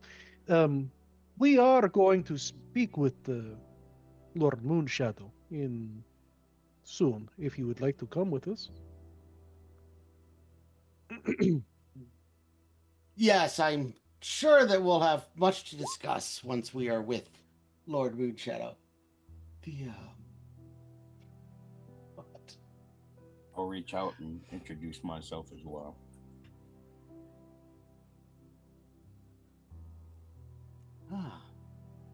Maximum. I don't know that I've seen many of your kind since the other side of the war. But I'm assuming if you're working for Moonshadow that you were not... If you were on that side, you are no longer. I am no longer. I serve the good. And the weak. And the restful. Noble ideas and pursuits. I think we will get along just fine, Maxim. Shake hands with them and shall we be on our way?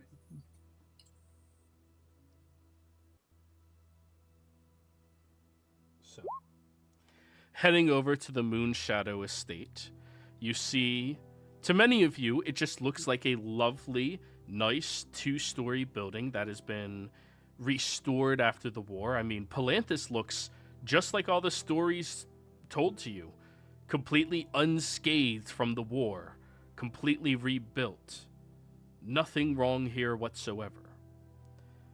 Of course, to you, Advar, the second story has been renovated completely, so now you can actually live up there if you need be, and be in there. The front yard is completely open as well and available for a garden. The entire establishment is well put together. Yeah. Nice. They fixed up the ground floor. It's not all jacked up anymore. That's great. All right. So we'll I'll Oh yeah, I forgot to introduce myself to Roderick. You know, go. I'm Advar. You know, the keeper of the path. I can show you where we've been and where what's going on. I like maps. And I feel odd because Ebenezer has taken this position in the city because we're trying to do good works, and now I'm the only one of the original company. We had another fellow, a goblin. She's off helping her people. She may pop in here or there, but yeah, Fran is a friend of the Moonshadows. But for now, we can all make our way to the estate and find a place to make our home.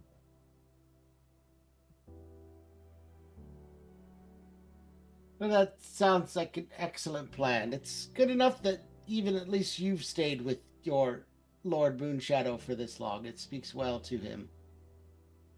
Oh yeah, I mean, he's a new lord. We were able to secure properties and we helped the city when we arrived. There were troubles and we sorted it out. So doing good works gets you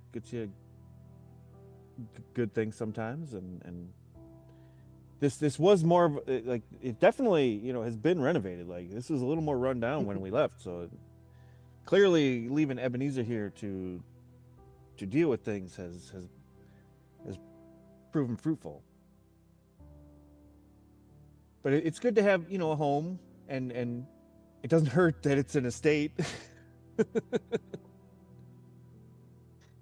But it doesn't have to be. Maintaining an estate and lands can be a significant amount of work. If this Lord Moonshadow probably needs the wife to help him, that would help maintain his lands. I don't think your Moonshadow's wife's not known, right? Not at all. No. That's what I thought. He's a confirmed bachelor. He's one of those. Yeah. Yeah, He the should- only people that met her were Neezy. Audvar. Yeah. Yeah. That's why I was just making sure that it was no public knowledge of your wife, and Yeah, that no. you were married at all currently. Currently, there's no knowledge of that. Yeah. I wouldn't say that Audvar like strictly keeps people's secrets, but he doesn't really like blab about other people's business either. So Yeah. like, if somebody asked him directly, he might answer honestly, but yeah, He's he's gonna- just all like, Because the public story is still that he's a widow. And I know that Ebenezer doesn't really want, like, it's like a weird, like, fake connection. So it's like, I don't really want to, like, if I say it, then I got to, like, explain for 20 minutes. And it's like, nah, I don't know. I'd just rather not say anything. Above the table, Ebenezer's wife is a sprite that stays invisible. Oh, that's true. Yeah, so it's sort of like, he's. But if Roderick did he's mentioning the estate. He's like, well, I mean, to be honest, Nezian was the one who did handle a lot. He was the Chamberlain of the Keys. Like, he kind of took care of the minutia, and that's why he was with us trying to figure out some trade things to help the city, and it seems like it has helped. Looks like, if not our efforts, someone has brought materials in. We had talked to Starport about lumber, so it could have been them, but who knows? Things are on the rise, as they say. He didn't have any keys on his person. Y'all keep saying he's the keeper of keys, but I didn't find a single key on him. Well, he's the Chamberlain of the Keys. It's like I'm the keeper of the path. Like, I have maps. I'm not keeping the path, but it was the knowledge unlocked all the whatever. He explained it to me once. I don't remember. I believe it was a metaphorical key. The keys to the kingdom, as they were. Ivar does not remember that. He's kind of explained it once. He's got the keys to the thing, like knowledge. Read between the keys. He knows something. He knows. Audvar Audvar, you see Tanatar kind of like sidle up next to you, kind of whisper in your ear and go, "You're keeper of the paths? Is that what you said?" Yeah. Oh, I thought you were keeper of the gas. Sorry. I was He doesn't wondering why keep you that. guys. He lets it out. I was wondering why you guys had such weird titles. That was all kind of easy. You gotta because when you're new money, you gotta spruce it up. He's like he said you need pan ass. It's interesting. The notes I received about the Lord Moonshadow stated your title as Warden of the Paths. It's Oh, Keeper. I'll have to I'm amend my sorry. notes. Well, warden, keeper, they kind of mean the same thing. I think it was Warden. Titles are very important as you move through society. It's good to keep consistent with them. Society. Oh, I'll be sure. I've never had a title, so I mean, other than you there, but yeah, I'll the warden. It actually does sound more important and official. The warden of the past. All right.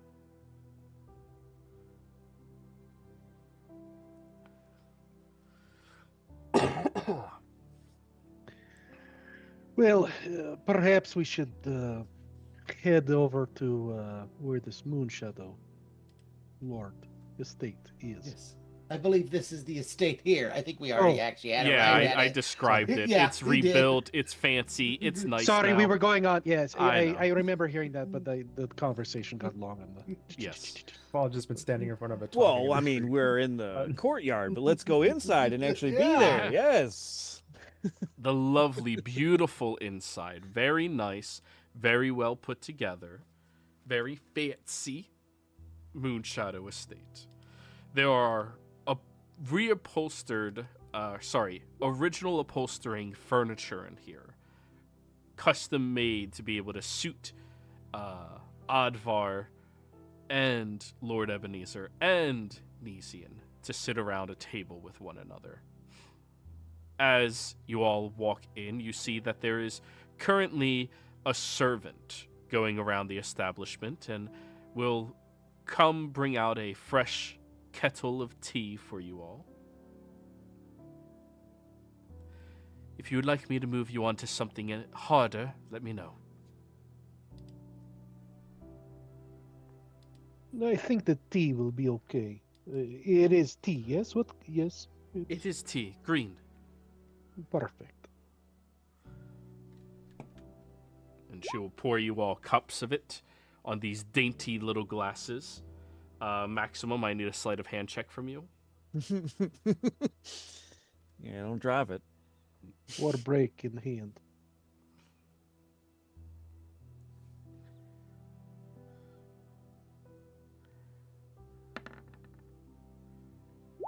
Seven. So, Maximum, as you were handed the saucer, which fits in the palm of your hand, you reach down towards the cup, trying to, pinch the handle since your fingers are thicker than the loop itself. And then you just pinch the cup itself, lifting it up, taking a sip.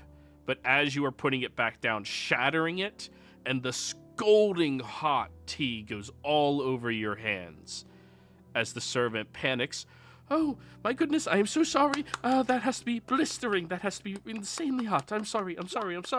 And it feels, warm to you. Please tell him. No, it is fine. I will live. It's nothing but a splash of hot tea. Oh, I guess perks of being a dragon. I'll get you something a bit firmer. Thank you. You are too big to handle a dainty cup of tea. Damn right. No. Would you like tea, or do you want me to start you with ale or something else? Big mug of ale, if you Yes. would be so kind. That would be much easier, yes. And she will fetch you that and bring out a tray of tarts for you all to enjoy as well, and then leave you all with some privacy. As we sit down and have all these things brought to us, I would like to look over our new guest. Well, specifically Roderick, because I don't know half the people we just met. But I'm going to look over Roderick specifically because did you mention you were a knight of Solamnia? No, I didn't mention it. Sir I just don't Roderick think would he's assume. hiding it. Yeah, Sir Roderick would assume that if you were worth anybody knowing, you would know what all of his clothing meant. Okay. I would like to try to analyze him a bit because I believe one of the towns we visited had Knights of Solamnia that were hunting drow and undercommon people. Oh, yeah. So I'm going to look him over very, very much to kind of get his vibe and also see if there might be any kind of tower affiliation markings or anything like that.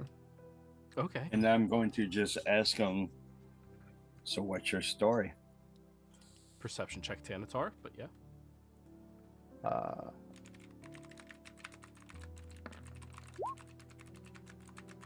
31. Wait. No, 17. I don't have advantage on that. Should have had the shield. Yeah, I was gonna say, you hold the shield, all of a sudden you're like, grab I the thought shield, about like, using "Ooh," lucky, you just eyeball but- him. Just you see the shield slowly come up from behind the table, just like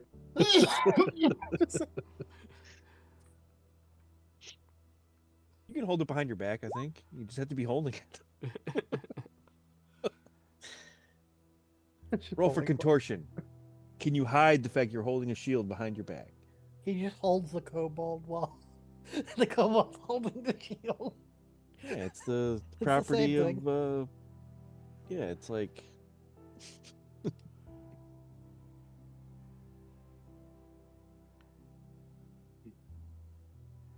So, Precisely what what's do you your want story?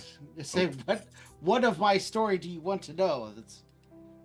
It's been many years and a lot of story over different times. What brings you to town? What hard rocks have you faced? And what are your experiences with war?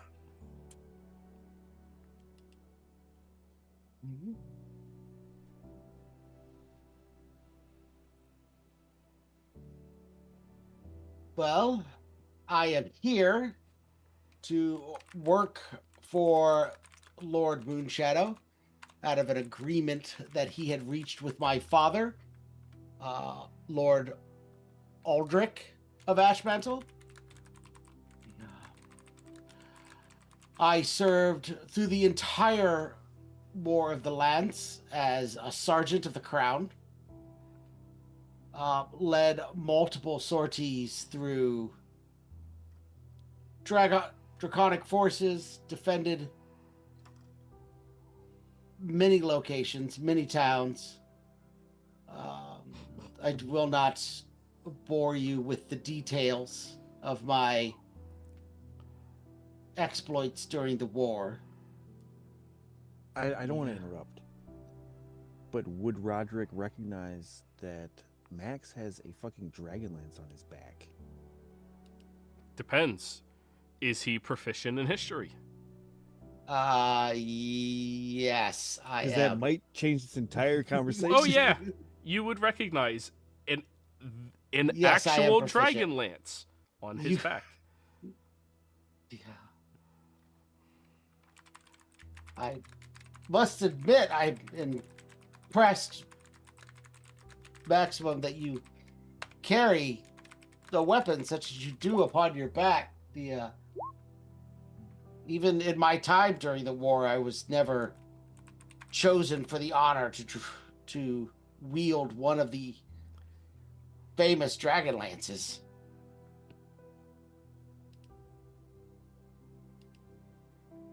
It's an honor and a privilege even to carry it on my back and use it for good.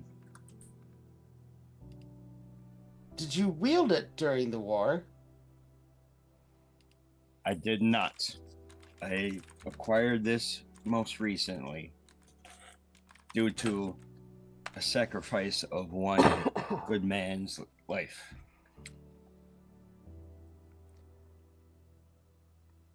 This Nesian. You are correct. So you found the lance in Kargaroth.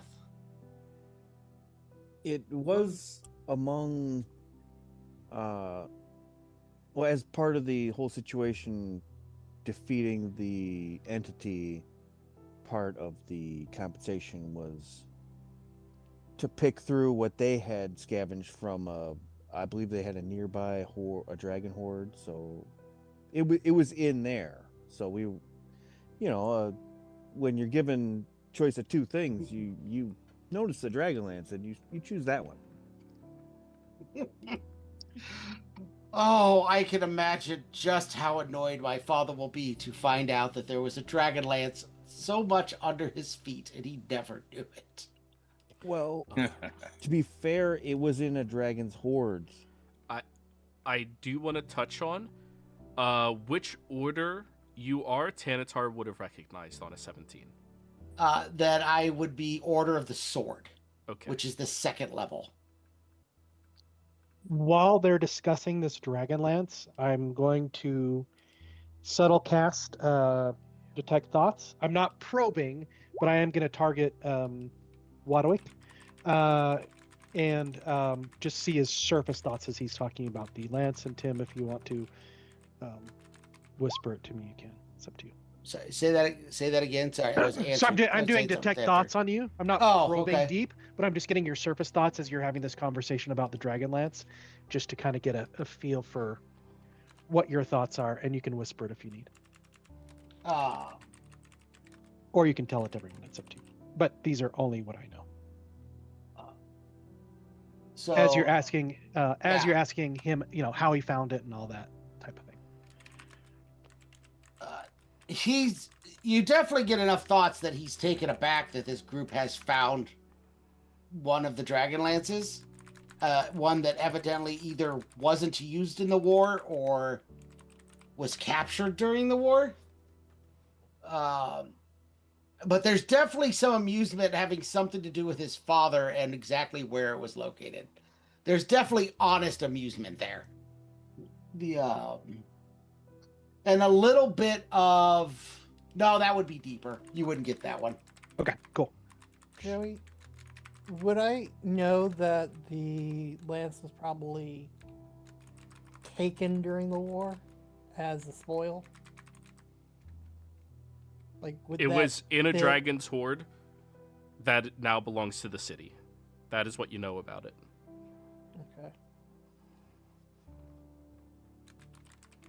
Okay. Real quick, the thing that I kind of identified about Roderick, I don't understand what that means out of character. Your 2nd level of what exactly? So everyone that joins... I'm putting it in chat. Everyone that joins starts as an Order of the Crown. That is the entry level for anyone that enters the knighthood. Through a certain amount of valor and quests, you can be promoted to Knight of the Crown, which are generally more... That's where they go through a lot of their religious training, which you would know is all aligned with the gods of the gods of good. Paladine, Kargaroth, and then if they can get farther and prove themselves more, the highest order is Order of the Rose, which are the leadership caste of the knights. And your 2nd tier. I'm 2nd. I'm Order of the Sword.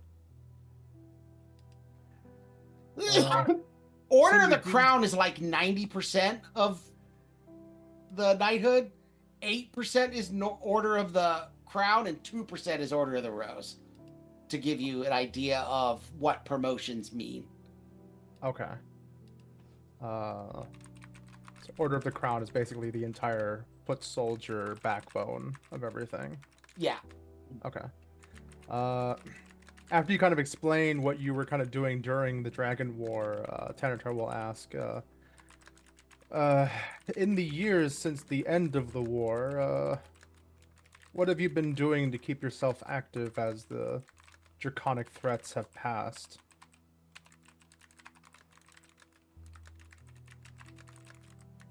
I don't know that the draconic threat has ever completely passed. There's always still roaming bands, even now. My family deals a lot with shipping and protecting the seas. I've spent a large amount of my time since when I'm outside of the family holdings on ships, sailing and defending the seas around Kargoth. I'll chime in and be like, well, I could be a Minotaur pirate if you prefer. No.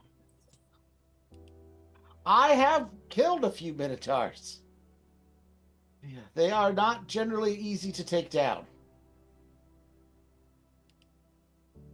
That's true. Yeah, they proved very annoying as we were first leaving port. But we dealt with them. But yeah, they're an issue. Lord Moonshadow told me of your guy. Oh, I'm sorry, I cut you off. Go ahead, Advar. I was gonna say I'm glad to know that folks like yourself are out there trying to make sure that the boats and the shipping is safe. You know, like you're just trying to get from place to place. You don't need all this hassle. It's hard enough with storms and whatnot. I mean, nature will sink your boat all on its own. It don't need pirates to help. That is a fair observation, Warden. Yeah, your Lord Moonshadow told me about your interaction with the Minotaurs. To not necessarily agree with his method of inviting them on the ship only to betray them, but I do understand why he did it. Sometimes in war, certain things must take precedence over doing the right thing.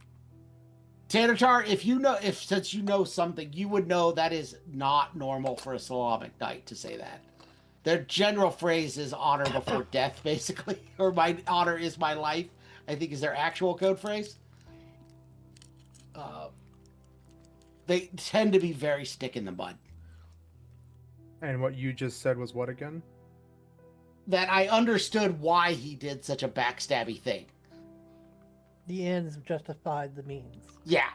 That he understood why. He said he wouldn't have done that, but he understood why Ebenezer did it, and even that would be a rare instance out of anybody that, at least on the public front, claimed to be a Solomonic Knight.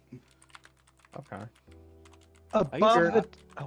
Above the table, I didn't want to come in here and ruin this as like a paladin level lawful good.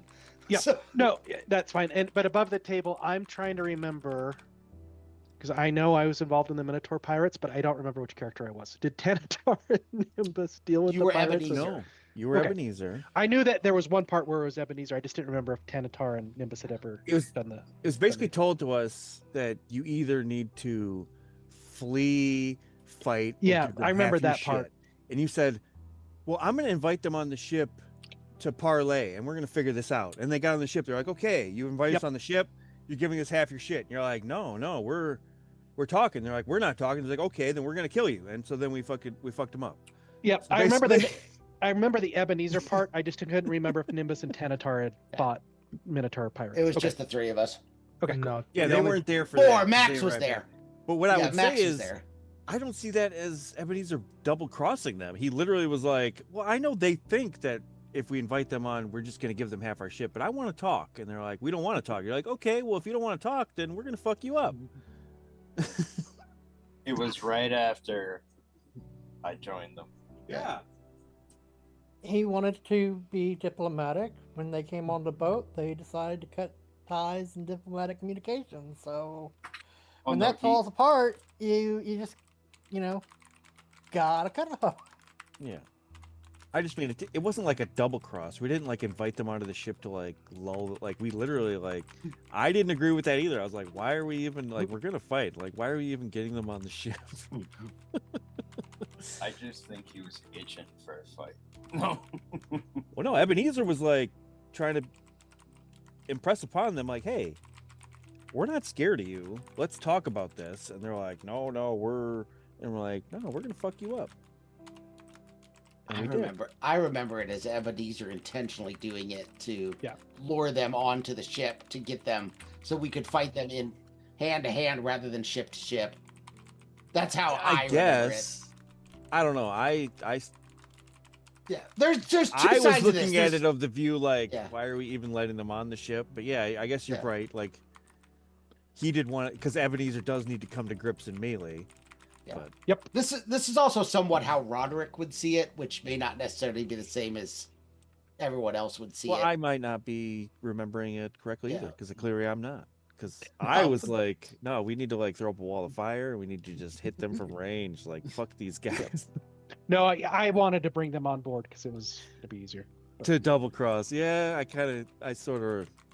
Now that you're saying it, I do think, yeah, maybe I was Yeah. giving Ebenezer too much credit. Like, no, he wasn't trying to double cross them. Like, no, yeah, he was. I don't Odvar think just he was tried to like- turn the ship to There was a ash. slim chance that diplomacy could have been reached. Unfortunately, when they boarded the boat, they chose violence. So Nimbus will say, so these Minotaur pirates, this is something that we won't run into, right? When we're on ship in future? Hopefully not. Well, we don't have ship anymore. I admit I'm impressed that you sailed all the way back from Kargoth and did not run into any. That's because I'm on the boat. Kidding. The gods are good to us. I find that this is Nimbus, of course, and I find that the gods are behind us, and our friends they get good things. Our enemies tend to get sick and die. We have the spirit of the fallen behind us as well. Yeah, that's what I was gonna say. It's ironic that we have good luck in returning our friend's body to rest.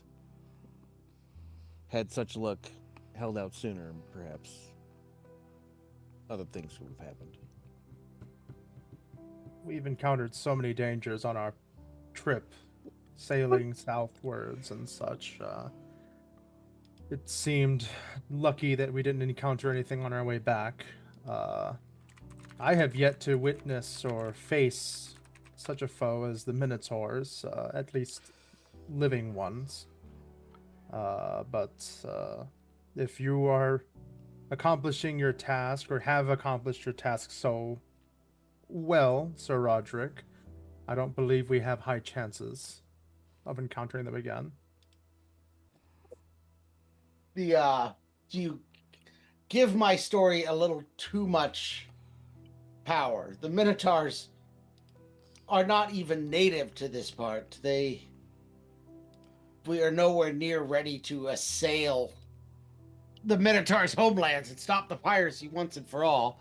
Even if we, at one point, may have destroyed all the Minotaur pirate ships in the area, which, to be honest, we had not. There would always be more.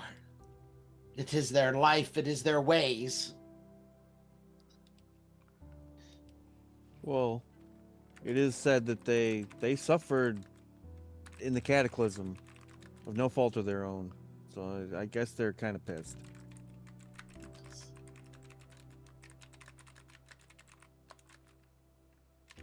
A lot of Over the people table. suffered at the cataclysm, but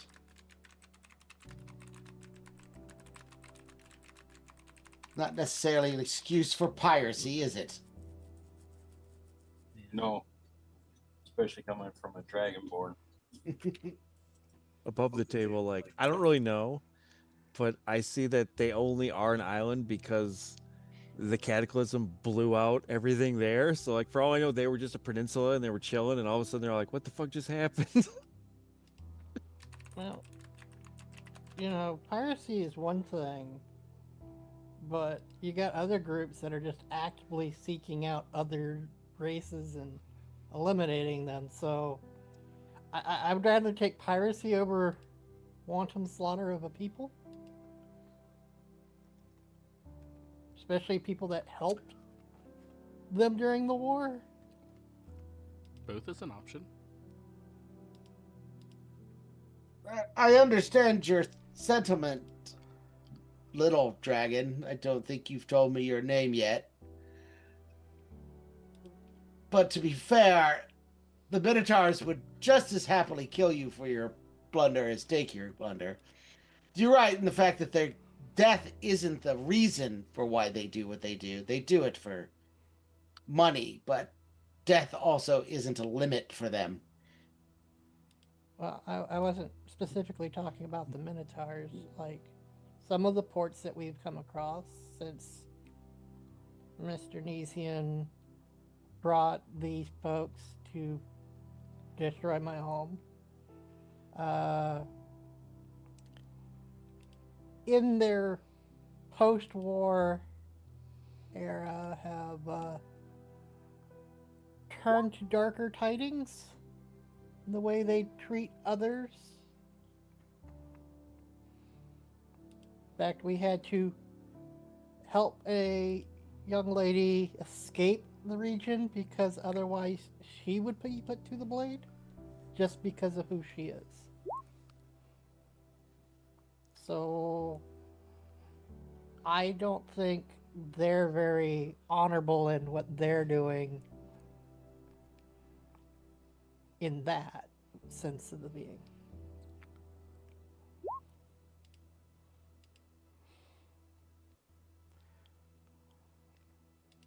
I'm afraid I don't know specifically what you are talking about, so it's hard for me to. Yeah, who just rolled a whole shitload of dice? God damn it! I did talk to myself. I The I dice forgot still to appear roll. to us. Yeah, the Yeah, dice Sorry, appear. I forgot. Just I got assaulted. I was figuring Fireball. out if I had rat potions from What those wa- journeys. What was the town we came across before Kargath? Tanatar? Starport? What? Was it Starport? Yeah. The Yeah. town? Yeah, it was Starport. Then it was Kinderholm.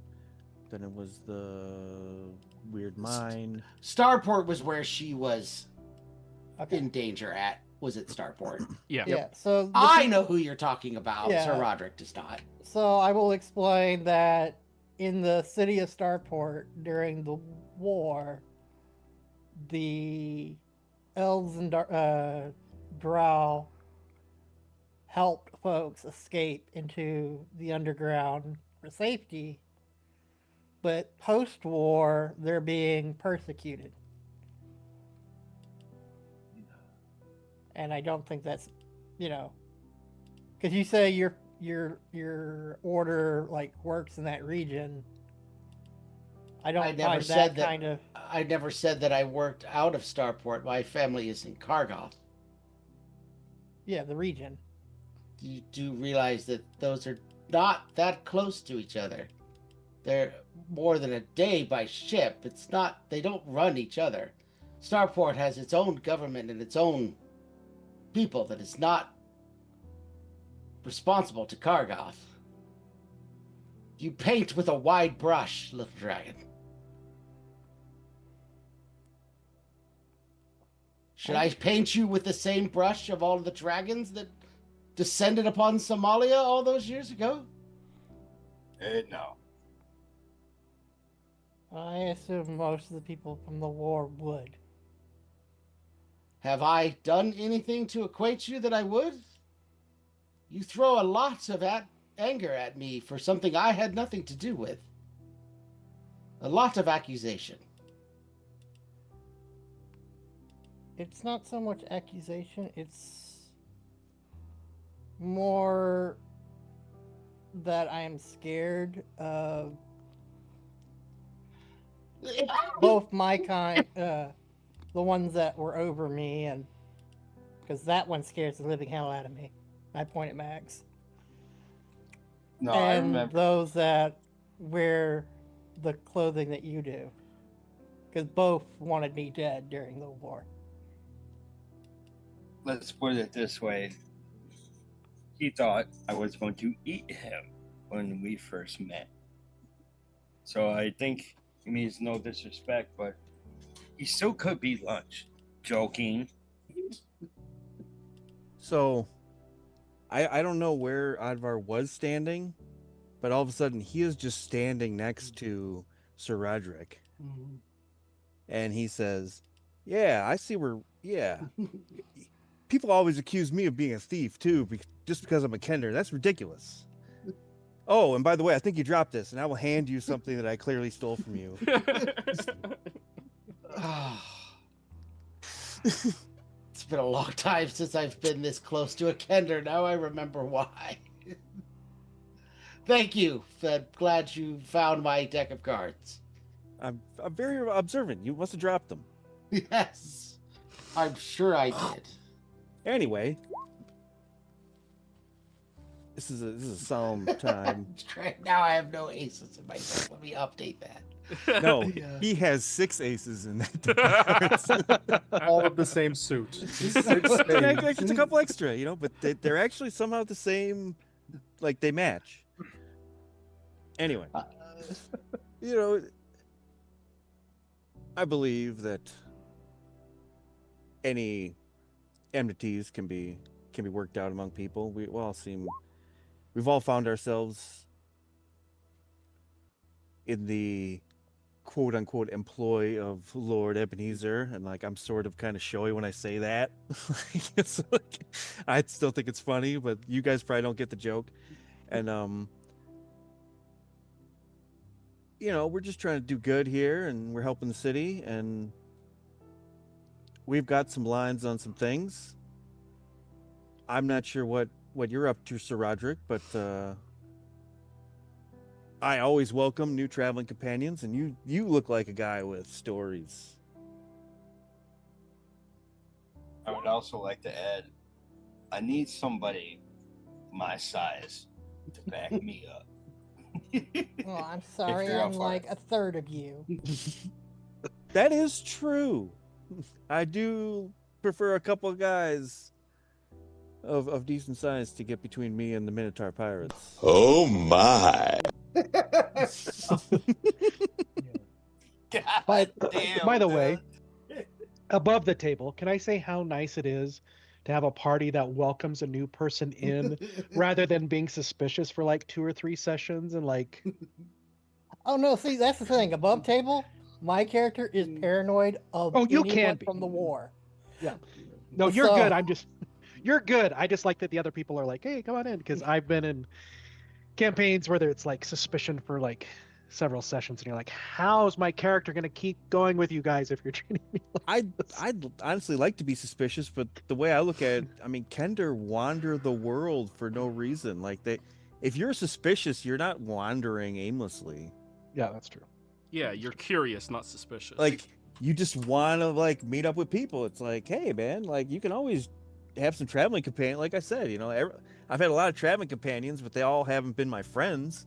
But I'll travel with somebody for 3 years. But I mean, if they're kind of, like they're got this hassle about me like stealing from them, like maybe we don't get close. Now, I will say also above the table, I find it interesting that, how do I phrase this one? I believe several people in this party were actually on the other side of the war. So that's also interesting too. I also want to add that we have 2 assassins, a kick-ass little dragon, and a thief among thieves to back it up. So you're in good company if you decide to join. Great Yeah. salesman. It's the ultimate like Wait, who's an assassin? it's I'm assuming the one that wears a mask all the time. He's been looking weird at Thanatar the whole time because he can't see your face. That'll come up later. My suspicion has been fairly high for Sir Roderick being here, but after hearing him talk for a bit, Thanatar's calmed down about it a bit. He's like, okay, he's obviously not the same jerks that he met in Starport who were like, your skin's a little too dark as shit, Mr. Elfman. Yeah, and like Ripley, because he wholeheartedly trusts everything Thanatar says. Like, he will eventually come up to Thanatar later and be like, "What's your read on the new guy?" I will also reiterate, because it has been a while since Starport. Starport was dealing with a hostile takeover of Drow coming they in were from Lamesh. they were And invading Kargoth stuff. also had Solamnian Knights there as their primary authority, their primary protectors, and they wipe your face. Yeah, you got it. It's medicine. It's medicine. Never mind, don't wipe it. I thought it was cream cheese. I was like, buddy. Cream cheese would have been good. Yeah. But Kargoth didn't have any of those concerns. They just cared about your wristbands. Yeah. Which, by the Thanatar way, confirmed all of that. you have red wristbands for this city now. We have wristbands here too? I'm serious now. Yeah. Yeah. We had blue, I think. Yeah, Ebenezer Thanatar has blue. Nimbus Tennis has confirmed white, that not in Nimbus. Kargoth The other one. when we got there, because he was Oh, like, "Are you yeah. guys all so freaking out about the Underdark people coming up?" And they're like, "No, we don't care." I'm like, "Okay, good." But no, I was gonna say it's the only mitigating conceit where it's like, oh, you're this brooding assassin guy. Yeah, you can come with us. Oh, you deal with poisons? All right, I'm gonna go to sleep. It's your watch. Assassin, Is but it then an actual person playing the character? Then you just are like, okay, you join the party. Come with us. You're I think my it's funny friend that now. Tanatar is basically the assassin who wears a mask, but then somebody stops. He goes, "Shut up, White Tower, get out of my way." Oh shit, okay. I got a permit. Fuck off. Even though I never do that. I don't think I've whipped out my White Tower marking once thus far. It's that confidence that you know you could. I haven't had to. I'm like, here's a gold. Leave me alone. Yeah. I just sneeze on people when I don't get my way. Little fiery sneeze. Back to the conversation. I'm afraid my dispensation is not mine to set. I am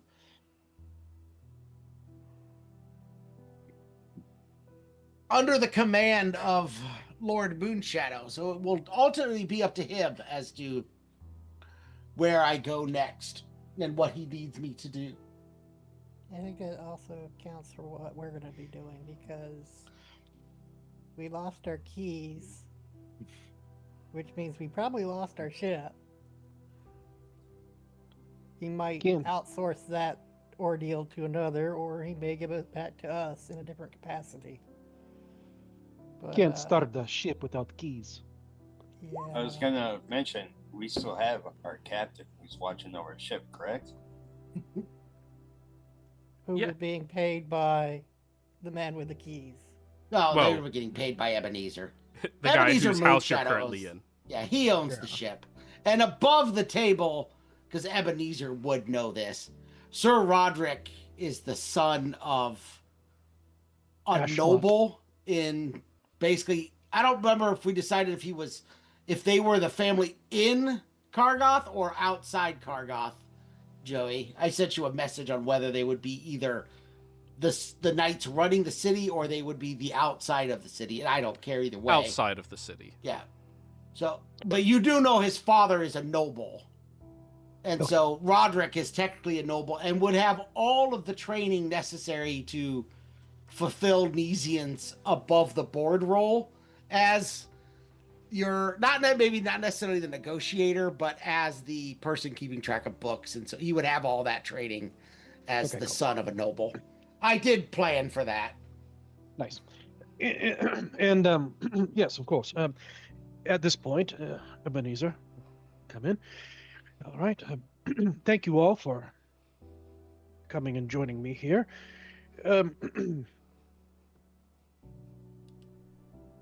Although we lost a good man in Nesian, we still must continue our trade with other cities and trade routes. I hope that some of you would be willing to continue joining this, and if you have any hesitation, please let me know now, and I will have you escorted out. It sounded so threatening. It did. It wasn't as bad. I think a little bit of Nemesis insight is in the back of Ebenezer's head. Well, I mean,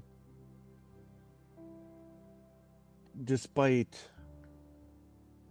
our return under these circumstances, right up until like that last, we were doing really well. We had set up a couple of good relations, and we can let these settle and stabilize before we really press forward with more. I mean, Southland has lumber to provide. Kargoth needs lumber. I mean, these are things that we can do, and we can help with Gold Bluff. And Yes, I've already sent ships out to help with the trade. This is why I need you to establish relations with new cities. I don't necessarily need you to require you to be the trade ship itself, but these new trade routes would be good. I know that one of the issues that Nesian was telling us about was that we got plenty of lumber and whatnot, but we don't have metal or masons in large supply. And Kergath has a big demand for metal products. So I don't know if you know of any regions in the New Sea area that might have those. Yes, I will have the Warden of the Path consult the maps. We have some more maps that I've brought in here and figure out where. I'd also like to clarify. Guys, where let are him we finish right what now? he was saying. I'm sorry. I will have the Warden of the Path peruse our new maps and see of mining places that are near ports. Or we might have to additionally travel inland at times, maybe getting some inland trading going out to port cities. You, are you of the... You look familiar. And he looks over at Roderick. I would hope so. Yes, Ashmount. Ashmount, Roderick. Yes, okay, yes. That's all. Ashmount, yes, that one. I will require you to be with these diplomats in getting word back to me and whatnot. We'll discuss in private later what I want you to do. If that is my lord's wish, I will of course do as I am ordered. Perfect. I apologize. I feel at a loss. Usually I had Nesian to help guide me, and Ebenezer pauses a little bit, kind of tilts his head. If you have a really high passive, you might hear whispering, but you don't see anything. Yes, of course. So, you have, do you guys want, above the table, do you guys want any downtime before we leave the city? Maybe a little. I think it was just mostly to set up the whatever the Bastion stuff is. Yes, yeah, I will expect you to leave in about 6 weeks. So make sure that you prepare. Well, you'll probably need places to stay as well. I'll have the staff here acquaint you unless you have other places you want to stay. Thank you, Seeing as how we're in the estate, Yes, Odie. I would take Ebenezer aside and explain to him this whole, like, because all he knows about is this trade stuff, and I'll be like, I mean, you know, we had to bring Nesian back, but we were on the lines of this whole Grove situation, and like fill him in on what we figured out since we left with my whole like background, and just be like, so if you have other individuals who can reach out for the trade negotiations, that'd be great, but we kind of got to get back on this. Like, it's good, you know, getting information and trying to make these negotiations, but it also slows things down. Like that's kind of what got Nesian caught up, is finalizing. Somebody's got an issue and we got to help them with the issue to get them on our side with the negotiations. Like, we might not be the folks to spearhead that endeavor. Interesting. Yes. We will. I will require audiences with each of you personally tomorrow, one at a time. Look forward to it. Alrighty. So Yep, and then downtime? Yeah, we'll do downtime. We'll do a little bit of downtime, but before the downtime, Ebenezer will meet with each one of them. You guys can tell him your concerns, thoughts, and then he'll also whatever. So. Alrighty. Well, And then, did you Go. guys want to do? I figured 6 weeks would give 4 weeks to finish the whatever training you were doing on the, and then 2 weeks whatever. The language? Yeah, It sounds like Odvar doesn't really want to take a Yeah, break. I really got out of that Odvar wants to That was push my on down. implication. That was what I was Yeah, implying. okay, I'm yeah. not going to We'll have say I won't take downtime, but that was me saying, Ebenezer, you're all about these trades, and I'm like, that's not really what I'm thinking about. he's and- expressing the family shit, right? Yeah, we will have 6 weeks of sailing to get back to where we were at minimum. that's true. That- But it well, is saying we're having more of- downtime doesn't necessarily mean that's on the ship. I mean, it can be, but It was more of like, because above the table, Odvar had told us about the whole bastion stuff, and none of us have it set up yet, so it's something we're gonna have to discuss outside, but we're gonna need to spend whatever time it takes to get that started here, and then sail back south on whatever path that we decide to go going forward, whether that's because the Grove situation is also important to Ripley, because that was the whole promise that Nesian made, was he'll find Ripley a new home. Now he's not around to keep that promise, so hopefully Ebenezer will.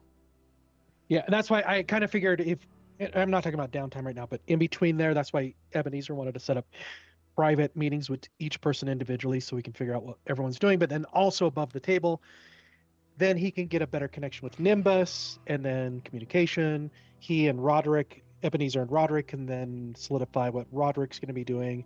He'll want to get to know Tanator. He's going to want to get to know each one of you individually so that he knows what he has helping him. That Makes way, sense. if we lose Odvar or Maximum, we don't just suddenly cut ties with Ebenezer. And take his oh boat. yeah. Gee, thanks. No. Well, I guess Sir Roderick would be a tie-in, but still. Do you, above the table, Odvar, do you want to continue on the grove that we're after, or there's one next to Palanthus? I don't know how specific you want to go after that specific grove. That's up to you. Because there is one really close to here if you don't want to That's spend another true. 6 weeks. I mean, we're not really hot on the heels of anybody trying to figure this out. I was just saying, like, it sounded like Ebenezer was talking about going back out onto a training mission, and Advar's all like, I'm not trying to go back out onto a fucking training mission. I'm not against setting up new shit, but, like, do I have to be, like, involved in it? You know. Yeah, I think that was more Nesian's thing, wanting to become the trade master. It was And it gave us ins on doc records, and it was like a good cover, but it's sort of like, I don't know. It was wasn't really also feeding us. Ebenezer's title, Master of Yeah, Trades Master of and- Trade. But that was back when Ebenezer was the character you were playing, Yeah, not and, a background character. and So, Nesian was putting stuff in my head, which is Right. also the other reason why I thought if he meets with you individually, then Joey can kind of figure out what we're doing. And there is a grove up here, but our information was it was my uncle was specifically down in this area, so maybe I wanted to. yeah, that's why I'm asking which one you I want would to go honestly after. say that Advar doesn't really want to uncover the groves. He wants to find his family. And he thinks that if he finds his family, they'll probably be at one of these groves. So he would probably want to go back down here and figure this out. Because That we're makes already sense. years behind. So it's not like sailing back down there is like some huge, like, now we're 2 years and 6 weeks behind. Well, but also that Ebenezer said that we might be able to have to go inland to find more trading and then get the trade route to go to a port or whatever, which would give us an excuse to go back down to that area. I'm just trying to get us also back to wherever you guys want to go. In the middle of all this, I'll just walk over to Sir Roderick and say, "Welcome to chaos." Seems that way. I had a question I wanted to ask. This grove here, do we know how far away that is? How long it would take us to get there and come back? 7 sacred groves, the one up top. The one, Yeah, the one right next to next us. to Palanthus. If it is at or near where the party thinks it is, 3 weeks. That's Without That's horses. frustrating. They did that on foot. there's 3 weeks. frost giants up in there. Because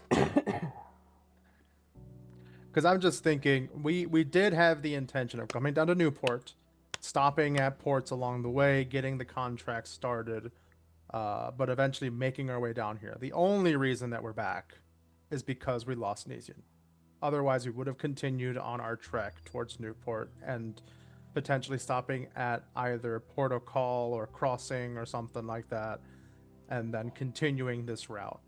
Now, it took us 6 weeks to get around here and come all the way down this way. We're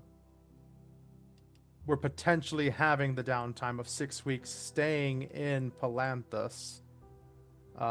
If we're concerned with a family member or a lead being a year and 6 weeks old, another 6 weeks I don't think would be that huge of an issue. But then also, we have this area. We can at least try to mark this and get this off of our checklist. And it's right here. Just a suggestion. We could get Bastion things started, take the 6 weeks we have here to get up here, return, and then that would be the 6 weeks of any kind of Bastion stuff started. Benefit from whatever Bastion stuff we have, and then make our 6 week trek back down to Kargoth and continue on the trek to Newport. So essentially an additional 6 weeks on top of the 1 year and 6 weeks or more to at least get a target marked off the map and potentially establish and benefit from some Bastion stuff, and then we continue on our journey. This is just an option, a suggestion I'm thinking of. To go on to that, I would say that the grove here by Palanthus might give us more clues of how to find the ones in the south, much more detailed. Because the first one was a generalized map, so maybe each one has this generalized representation with maybe some slightly different information being provided at each one that might help us with the others. Which would help us find your uncle or family member, whatever it is. I have no idea what you just said. Also, I'm not- one more. Oh, go ahead. I'm not against having downtime and getting our Bastion set. I don't want to seem like there's urgency. I wanted to say that Advar did not want to start into trade. I feel like we've gotten a little sidetracked on trade here. I mean, unless everybody's really into the trade negotiations, but I kind of want to throw fireballs every once in a while more often. And the whole groves, are we trying to get to the groves, or are we just trying to get a hold of Zentis? And Zentis is sort of following my family, so it's not necessarily we need to get to all the groves, it's we need to go to the groves. We might be able to head off some bullshit with wizards. That's my point of view. And Advar honestly does not want to find the groves if it doesn't if there isn't reason that he's gonna find someone in his family at one of these groves. He doesn't really want to go to it because it's hidden for a reason, and he doesn't want to find it if he doesn't need to go there.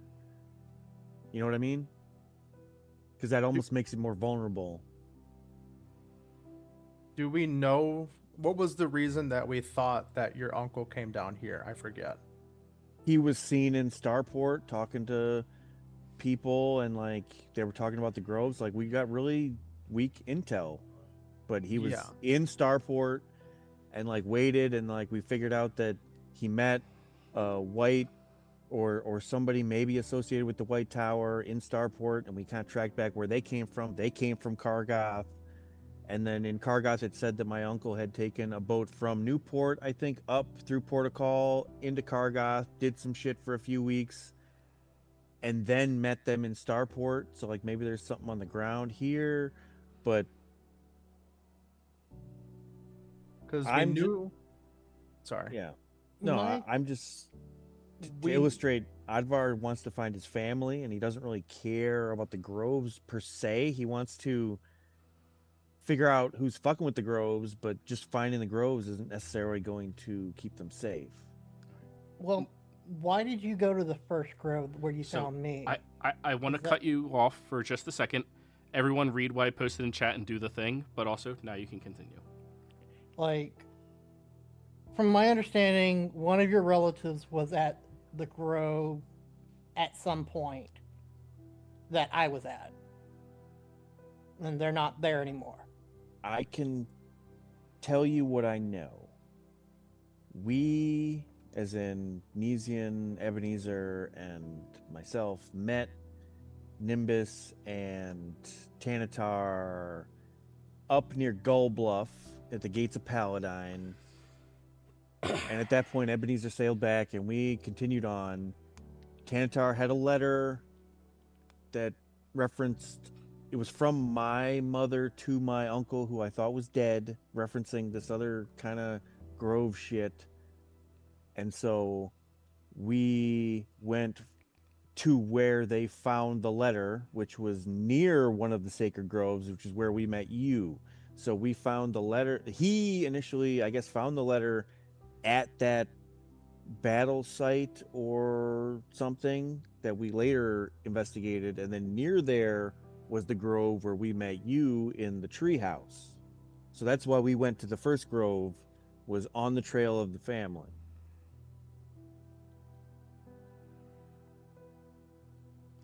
Yeah, is we that weren't is that an even- accurate statement of what occurred? And my understanding about the grove is each one is supposed to have a keeper of the grove. The one that was in charge of the one I was in either fled or perished due to all the blood that I found. Ripley, Advar, Nimbus, do the thing. Yeah, so- I'm typing it right now. Yeah, Okay. and I haven't typed it because I only threw the downtime in there because I didn't know if we were going to go to the groves or where we were going to go around. I don't care about downtime, whatever we want to do. I accomplished the two. There was one main thing, but it splits into two.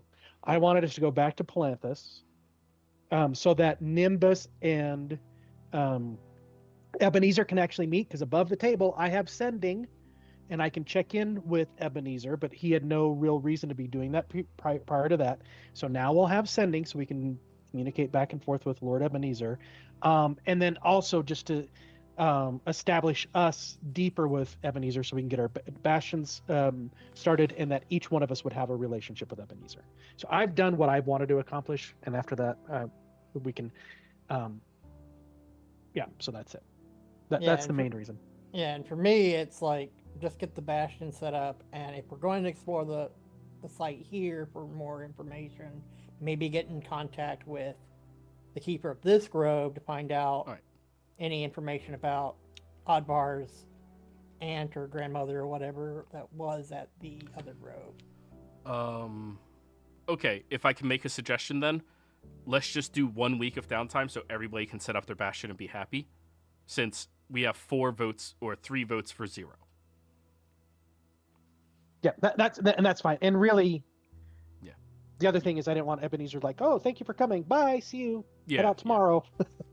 Yeah, and So- I figure we're going to get 6 weeks if we do end up going back to Caregath anyway. Right, just not bastion downtime. You'll have time to set up if you all do 1 week, and that is your setup, and then Cool. boom, you have bastion stuff.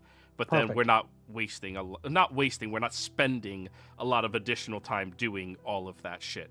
Yes, it gives you huge mechanical benefits, but to Advar's suggestion, there is a small sense of urgency. I'm fine with that. I'd say I. All And I right, would say, you know, yeah, we set the bastions up. We don't need to go to this grove right next to here. Let's just get on back down to where we were. Which is also why I brought the trade in, because it would give a Mhm. like, you know. Well, right. Ebenezer alone was the ship. I mean, you know, they can continue the trade shit after they drop us off. yep. And considering this is Advar's specific story arc, alrighty. Yeah. And now that we have, well, you guys don't know we have sending, but now that Nimbus and Ebenezer have talked, we can communicate back and forth with Lord Ebenezer. All right, guys, I'm gonna call the stream here, and we're going to work through 1 week of setting up the bastions with all of you. We'll see you next time.